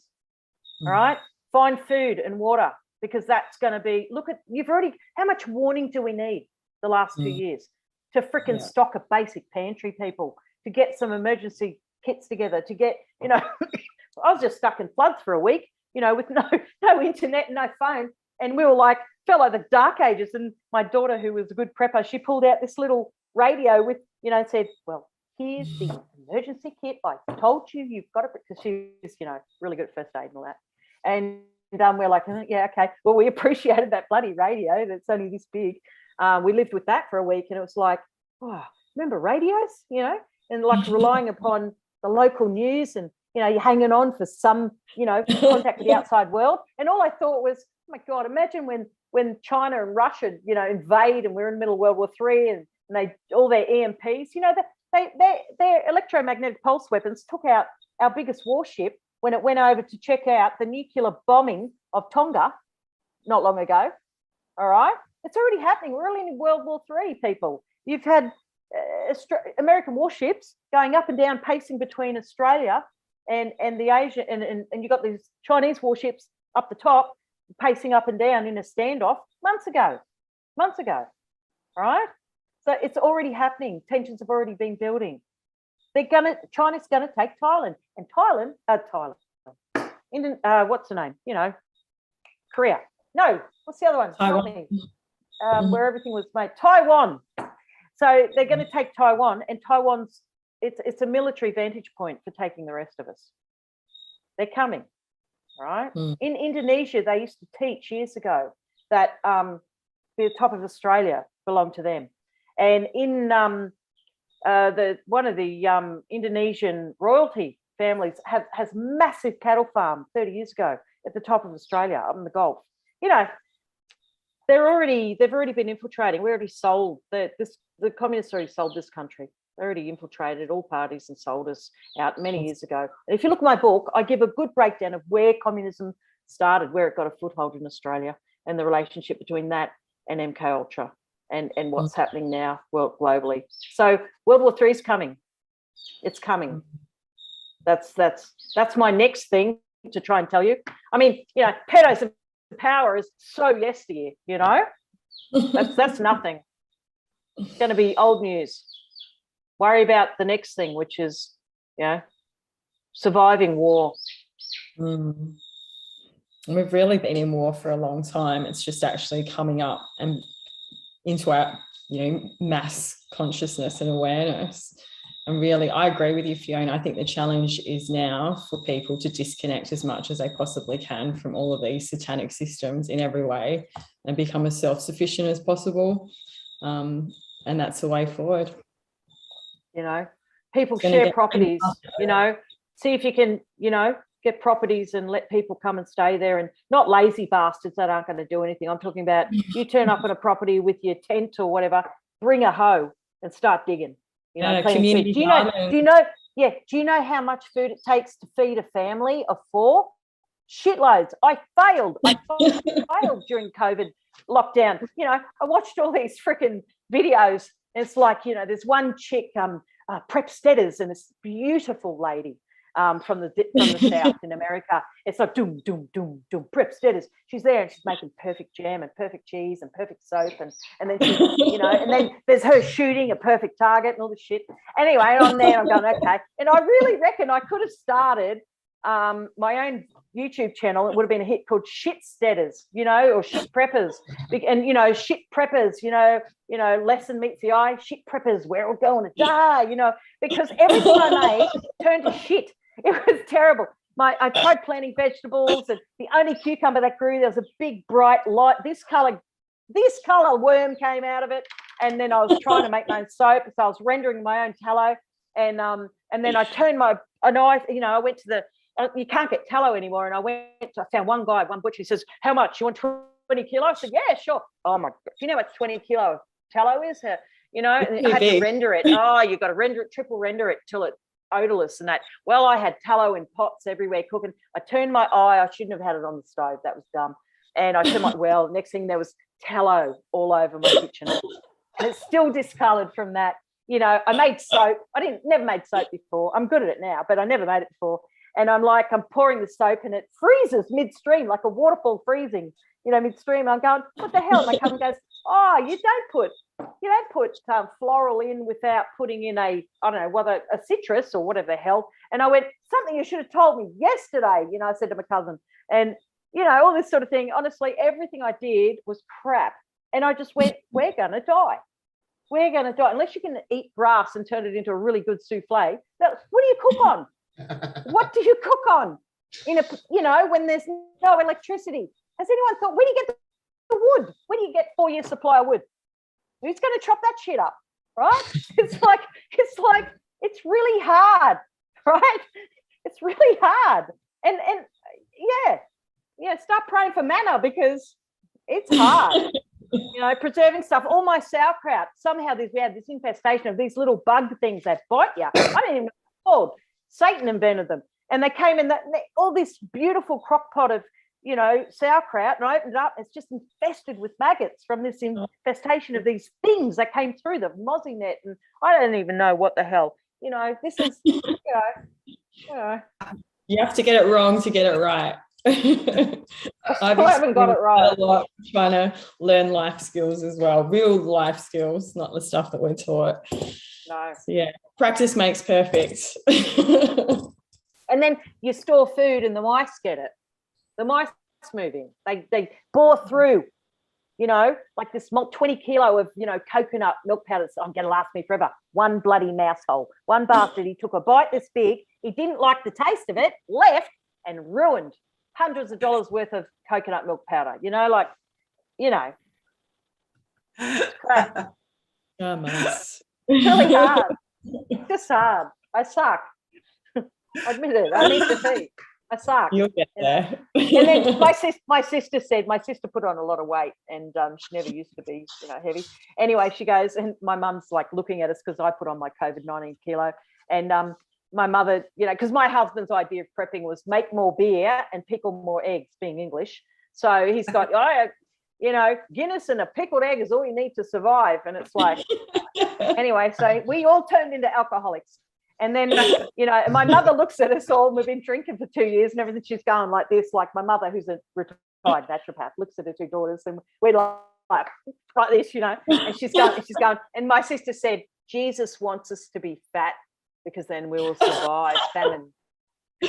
Absolutely. Fat people get skinny, and skinny people die. This is her COVID prep plan,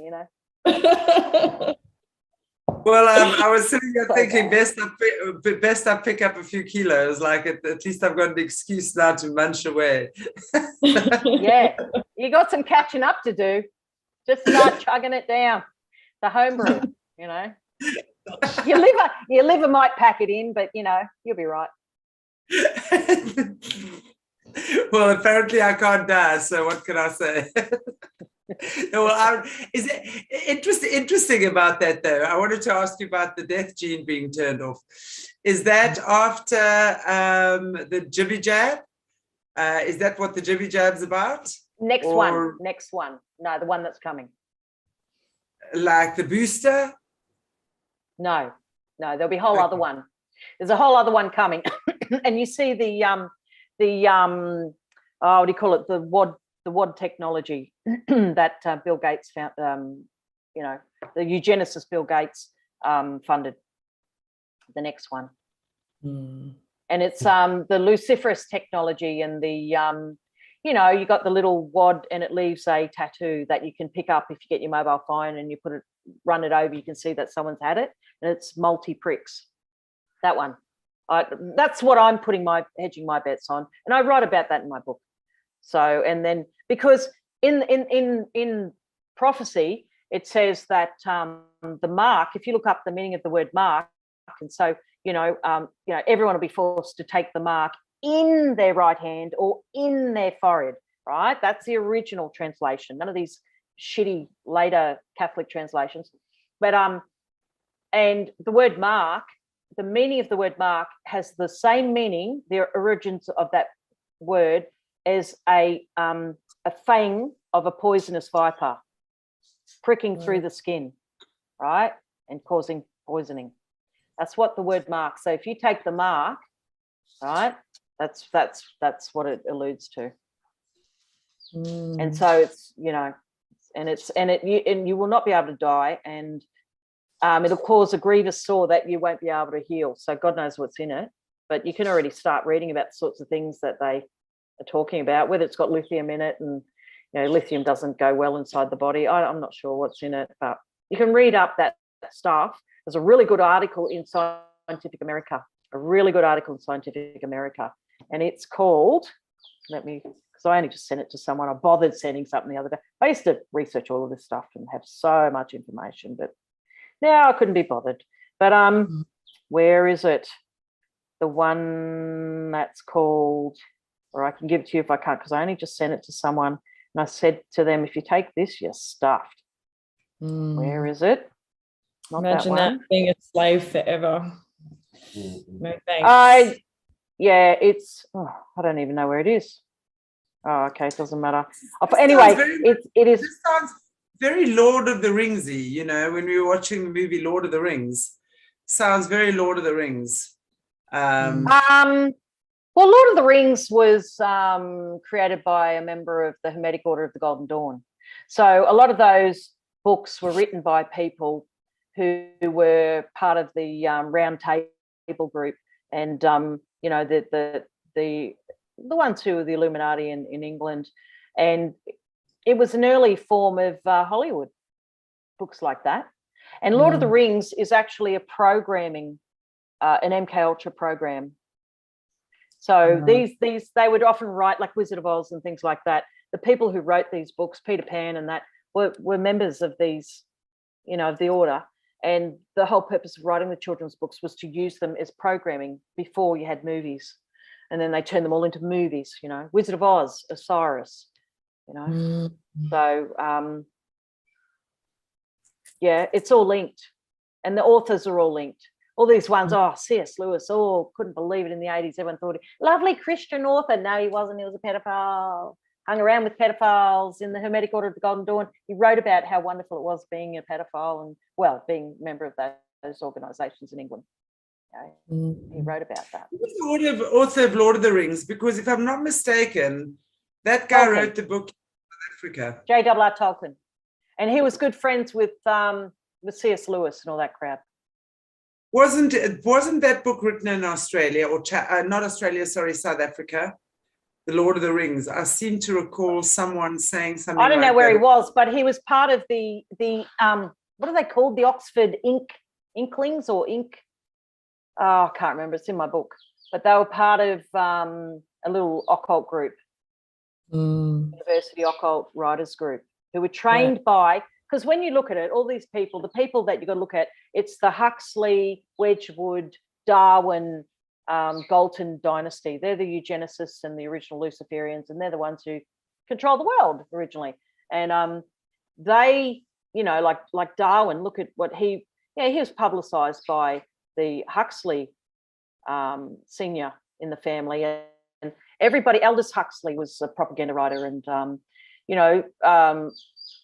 Aldous Huxley had a big role in the counterculture in, you know, the hippie era, in being introduced MK Ultra to America, and his brother started up, you know, well, brought really the basis of MK Ultra to Australia, one of the Huxleys, and they were all founded. They were behind the founding of the Australian National University and all the research out here, and you know, CSIRO, and they're all linked to all of that. And I show you those amazing connections in Eyes Wide Open that were found by Steve McMurray, my researcher. He was amazing. I'd give Steve a whole bunch of descriptions of people and their code names and all this sort of thing. And he'd come back and say, show me a photo of my abuser and go, recognize this? And I'd go, how the hell do you find, how do you find this stuff? You know, how do you find this stuff? And I don't know, I wonder about Steve McMurray. He used to say to me, Fiona, there are good feds out there. Do you understand? There are good feds. And I'm going, I'm starting to think you're one of them, you know, because it's actually Jason Olben, who he was in TV production, and he's one of his co-producers, came to him after Anthony Kidman died and said, oh, you like a good conspiracy story? He said, I've got a mate who's part of the federal police team that we're just about to go over and arrest Anthony Kidman in response to Fiona Barnett's complaint. And because I wasn't the first one to complain, and before he was found dead, you know, they're going to bring him back to Australia and charge him and stuff. So been a lot of near misses for me. Nearly got into mainstream media proper, nearly got into American media proper, nearly, you know, nearly had my day in court. There's been a lot of near misses. Never quite got there. You never quite got my vindication. You've done so much, Fiona. Like, I mean, you've exposed. Yeah, but there's no comparison, Gabby, for what I was aiming for. And this is what pisses me off about Bosie and what's that other one I can't stand, that crazy chick that I can't stand. But anyway, they take my stuff, they ran with it, right? And they discredit me because people see some crazy QAnon type prancing about saying, let's all take down this government, you know, crazy right-wing conspiracy QAnon nutter, right, act. And then that just wipes my credibility in the mainstream public, all right? Yeah. And I always, at the start, I never said anything conspiratorial. I didn't do that with Judy Byington, ruined that. And she put up crap around about the Ninth Circle, which I still don't know what the hell that is. And then Media Watch, ABC Media Watch attacked me. And then that was it. They discredited me because I had all the media on side. I was ready to go, right? You know, and all I tried to do was keep this mainstream, to break into the mainstream. I had a strategy so we wouldn't be discredited, so I could get the message out there and you know, bring a name to the you know, and faces to that invisible mass of kids that were murdered, that I saw murdered in the name of national security. Yeah. Yeah, it's time that we listen to our survivors. I think that's the big takeaway. Listen to the survivors. Why is anyone listening to someone who's not a survivor? They should go and talk about their own shit. Oh, you're in the SAS, go talk about child trafficking by the military. Go talk about shit you know. Don't take my stuff, right, and use it to create a platform and deceive the nation, right, of QAnon fans, right, without mentioning me or letting anyone up on stage to talk about me specifically. You know, people hold, you know, posters up in their faces and they can't even look at them if it's my name's on it, right? Don't do that. And I'm really ticked off. And they're deceiving people. And one of the reasons I've come out recently is because of, well, not just, there's a few reasons, but it's because of seeing these people steal the narrative and direct it away from the truth, right? Yeah.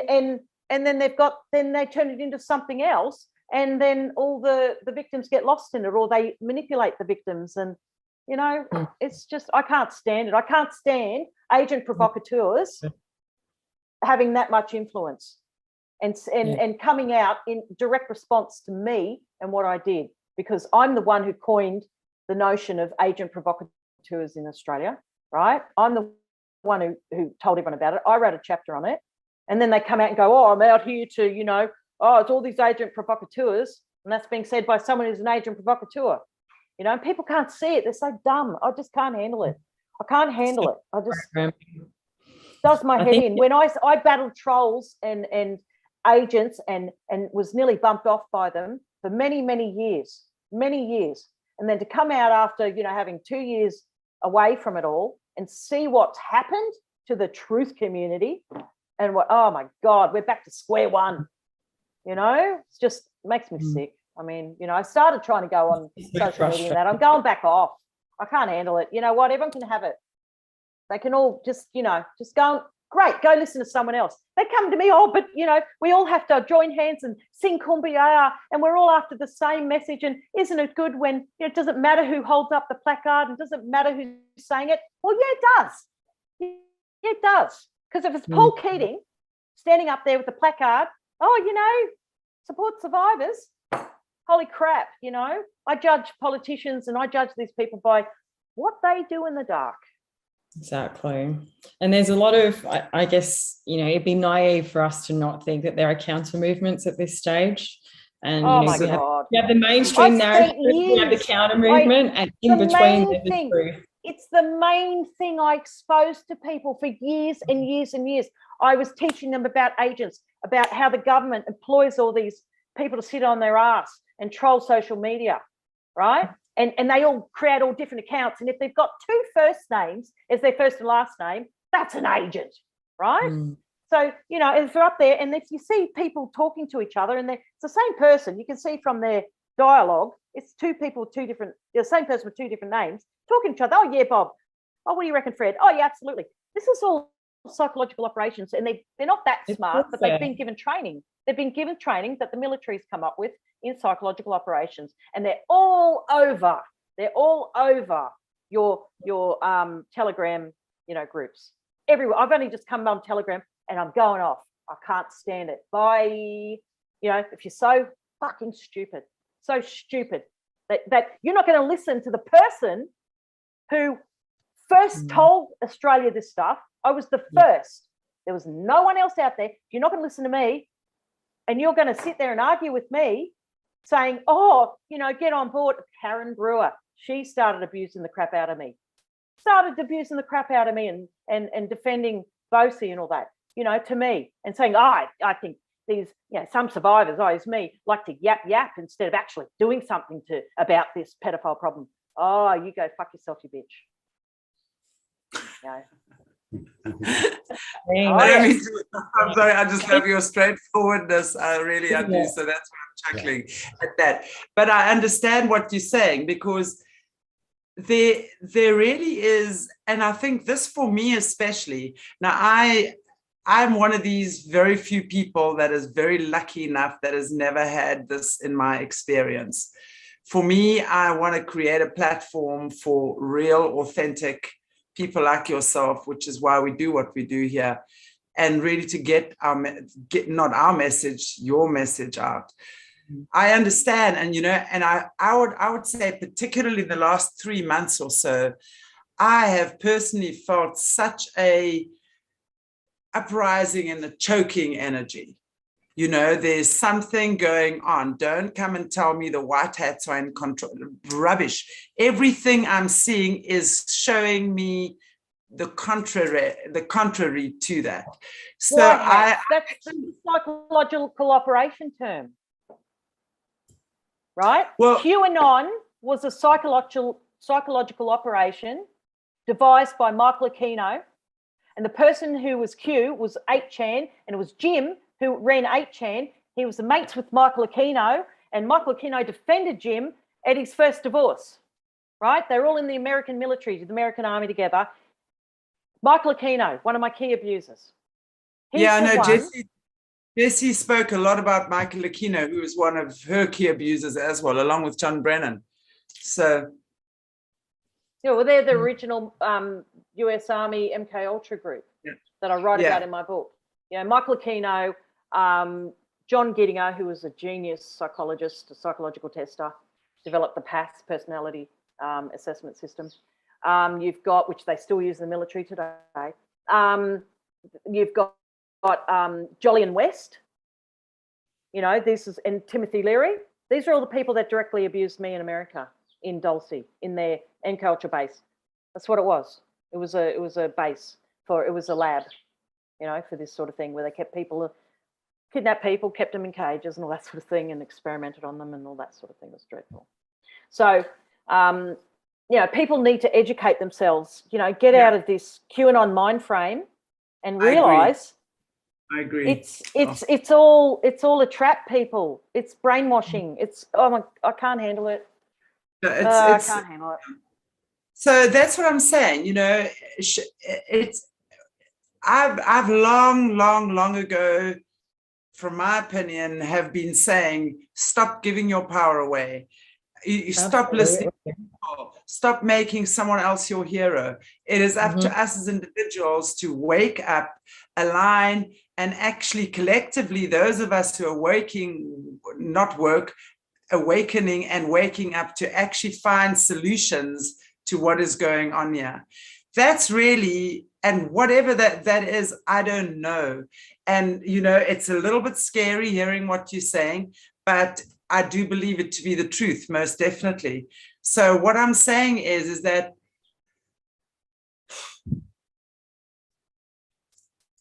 how does the mass awaken to this truth? Because there has been so much psychological warfare going on, media manipulation, never mind just with people like yourself that have been firsthand recipients to these atrocities, but the average person on the street watching TV, reading the newspaper, good people, okay? Good people, with good hearts.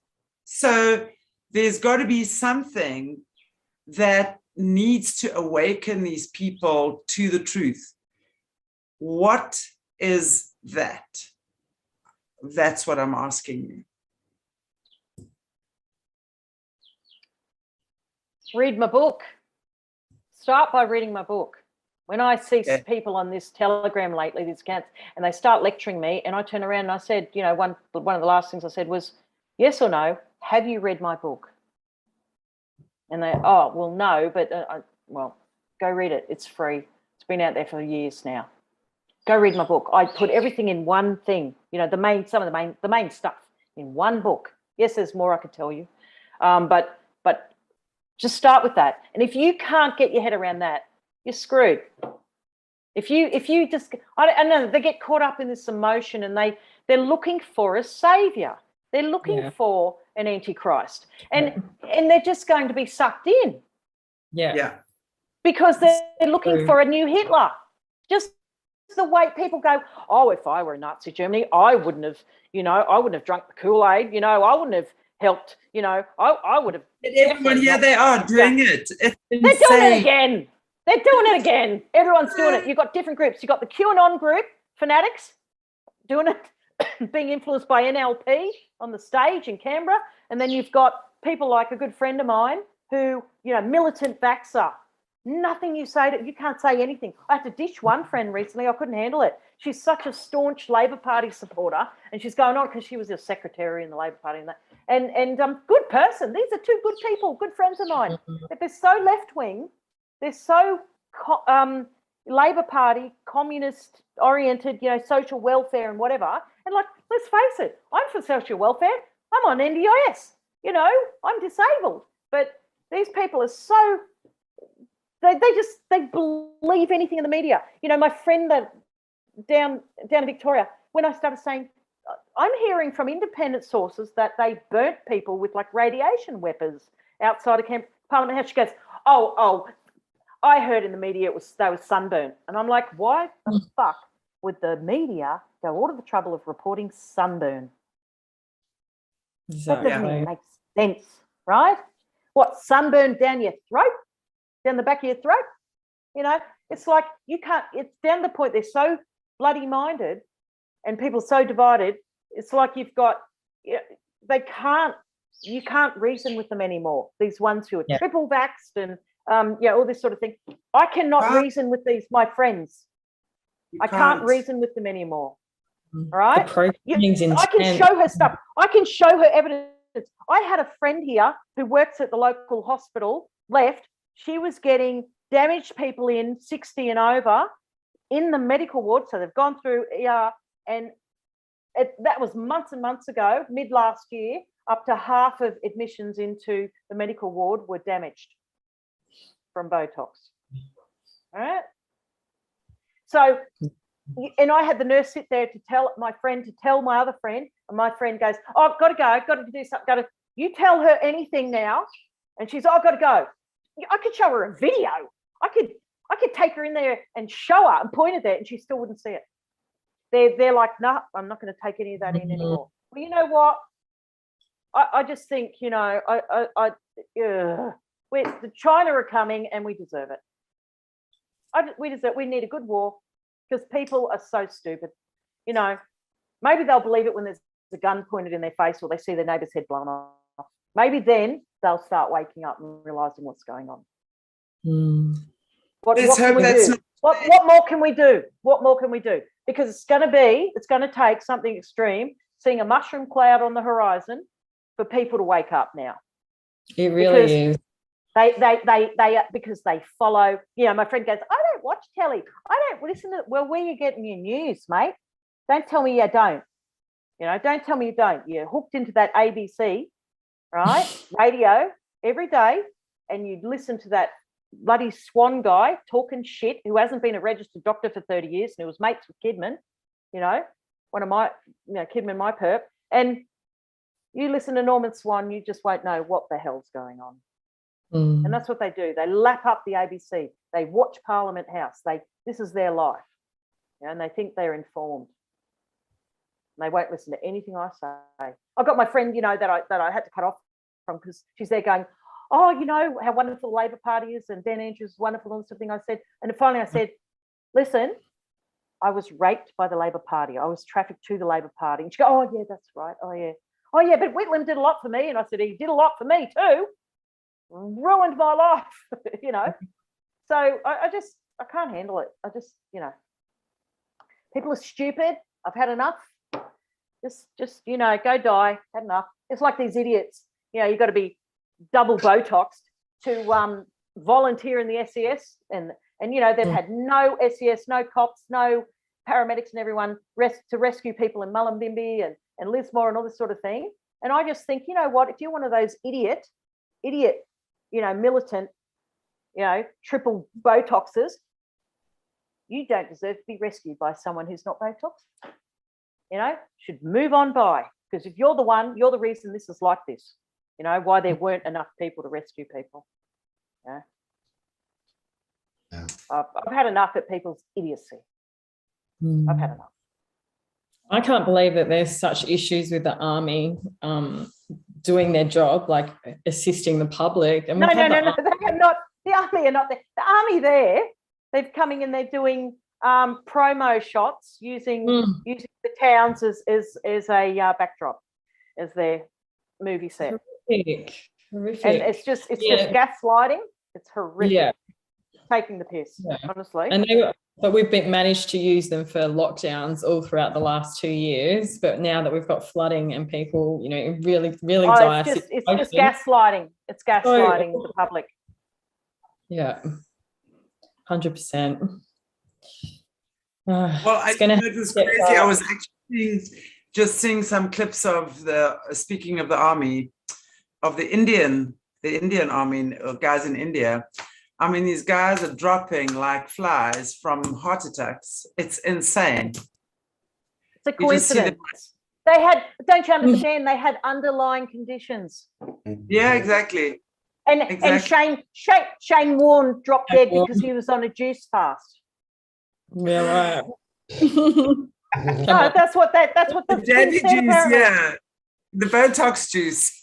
Juiced up, that's for sure. It was triple Botox to go to Thailand, so I wonder what it was. No one's heard of circumstantial evidence anymore. Yeah. Wow. Up at Rabina Public Hospital, a friend of mine who's dying of breast cancer went up there, and the oncologist there told her yesterday, we can't keep up with the increase in breast cancer cases at Rabina Hospital. Increase in breast cancer cases that are directly linked to direct consequence of the Botox. Yep. Already. Oh yeah. It's all, long term, because they go, if something doesn't happen in the first few weeks, they go, oh well, and if they cark it, a few months down the track or whatever, they go, oh no, well, no, they had the Botox ages ago. It can't be that. Oh, you're so fucking dumb. So dumb. But I think this is so sad because I've recently, as well, one of my very, very good friends, a fellow healer, who maybe 4 or 5 years ago now had a double mastectomy.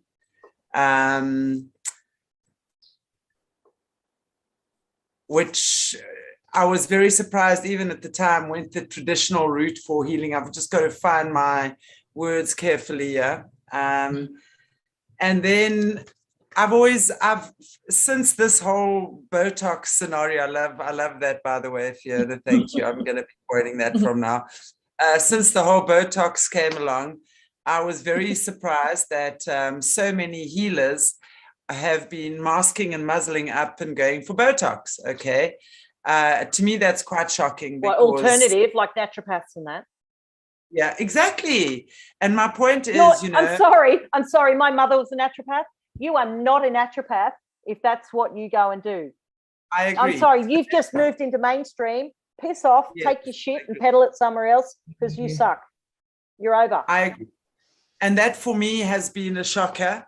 Anyway, so my same friend contacted me maybe a week ago and told me that her breast cancer has returned. And I said to her, I'm going to ask you a personal question, but did you go for Botox? Yes, I did. I'm going, are you seeing a correlation? No, not at all. No, they don't see correlation. My friend, every time her dad went and took Botox, he had blood clotting in the legs, and then he had drop of blood pressure the next time, fell over, smacked his head, nearly bled out and all this. They can't see the relationship. I'm like, the program is just and I said to my friend, I said, if you were in Germany, Nazi Germany, I said, you would be a member of the Nazi party. Oh no, I've got better morals than that. And I said, no, it's all about propaganda and how stupid you are. Yeah, it is propaganda. That's the thing. And propaganda. They're following propaganda. That's my two friends that I'm just having trouble with at the moment. They're just swallowing the propaganda. They're just absolute victims of it. Yeah. And when they wake up, it'll be too late. And no, you can't tell. It's like a war for people's minds, and so many just have lost all ability to just have any sense of like common sense, just to be able to think independently.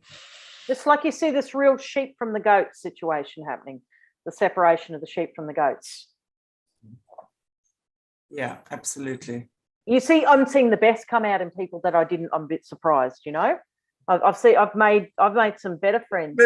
I was actually about to say that the people, yet there are those that have surprised me the most. The ones that I didn't think I'd be surprised by, in terms of saying, "Up yours, I'm not doing that. I believe in my sovereign health and I trust my immune system. Thank you very much. And I'm smelling a rat, and there's no ways I'm even going close to any of that nonsense."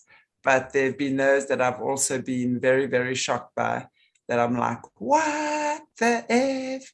Are you really? Because you see people make a choice. You see people, they can choose either path, and you saw them, you know, and you look back over life and you go, oh, this could have gone this way or that way. And then they go, bang, they go the other way, and that's it. Bye, they've gone. You know, they fork in the road and they go. They forked off. Not that I had many friends to begin with. Trust me, you know. Yeah. Anyway, well, Fiona, thank you so much. It's been a delight to meet you and to chat with you. And I definitely hope that you will come back and join us again in the future and have some more enlightening conversations. I definitely think this is my only social interaction. This, you know. Well, I would love to be socially interactive with you again in the future, because I really think that we need these hard, real conversations. We really do, you know, and I would love for us to have some more of these. It's not easy topics to be discussing, you know, and it's true. This is not a time of, as much as what we love the kumbaya, we have to align. We have to be in our truth. We have to take real, positive, conscious steps forward and wake up. Wake up. It's not too late to wake up. It's really not too late to wake up. We can still do it. There's still time. That's my opinion on the matter. Yes, and sadly, there's a lot of people who are choosing to fork off. But I think it's time, honestly, to get real. And I like your attitude around that. I haven't had a choice. This is all I've known, though. This is my training, and this is all I know. So I'm in large part a product of my training. Yeah. Yeah, I was trained by the military, and that's what you see come out, you know. Well, I hope that everyone who's been watching and will still watch and will be watching in the future takes what we all need to take out of this. Share this far and wide, please. And it's not, I know, especially as I said in the last 3 months, my intuition has been screaming at me. There's no fancy marshmallow puffiness happening in the background. We have to look at what's happening, and we have to see, just look at the media. How many of us are being whacked off the media and being shadow banned and stuff like that? Then that in itself should tell us there's no one that's this is unreal. I mean, I people used to get bans just for posting one of my things. You know, it got to the point where it was all, you know, and the laws were changing and you weren't allowed to say anything. They changed the law so you couldn't say anything about politicians and all this sort of thing. And that was like, oh, this is gone. It's over, you know. And so all those old, you know, Twitter and bloody Facefuck and all that, they're all gone, you know. And that was a good platform at one time. That was the platform. And but now, no. I mean, they banned you can't even post my blog sites. You can't post those to social media. You can't post them now. You couldn't for 2 years ago. You couldn't. They were banning them then. Just getting lifetime bans. And they went, I'm off for good. I posted your stuff, and all I did was link to something. Yeah, that was the end. That's how much. So you got to wonder, how did these other goods get away prancing about a bloody stage in Canberra, while everyone else, people like Dale Holmes, is having witches throw cremated remains in his house, and then he's been chased around while he's up here being chased around by bloody cult members working for Asia. I mean, that's the real thing that happens to people who tell the truth. Yeah, they shoot at you, right? They don't just let you free reign. Load of crap. Yeah. Time to get real. Yeah. And the real reason I come out against these agents is because you don't understand that they kill. In the end, there's a bunch of them that kill people. There's a group that move around, and they often have Rose or Rosie in their name, and it's a pseudonym. They don't use their real names, and they get people, they get victims, they get into their homes, they take their stuff, and that person ends up in prison or hospital or dead.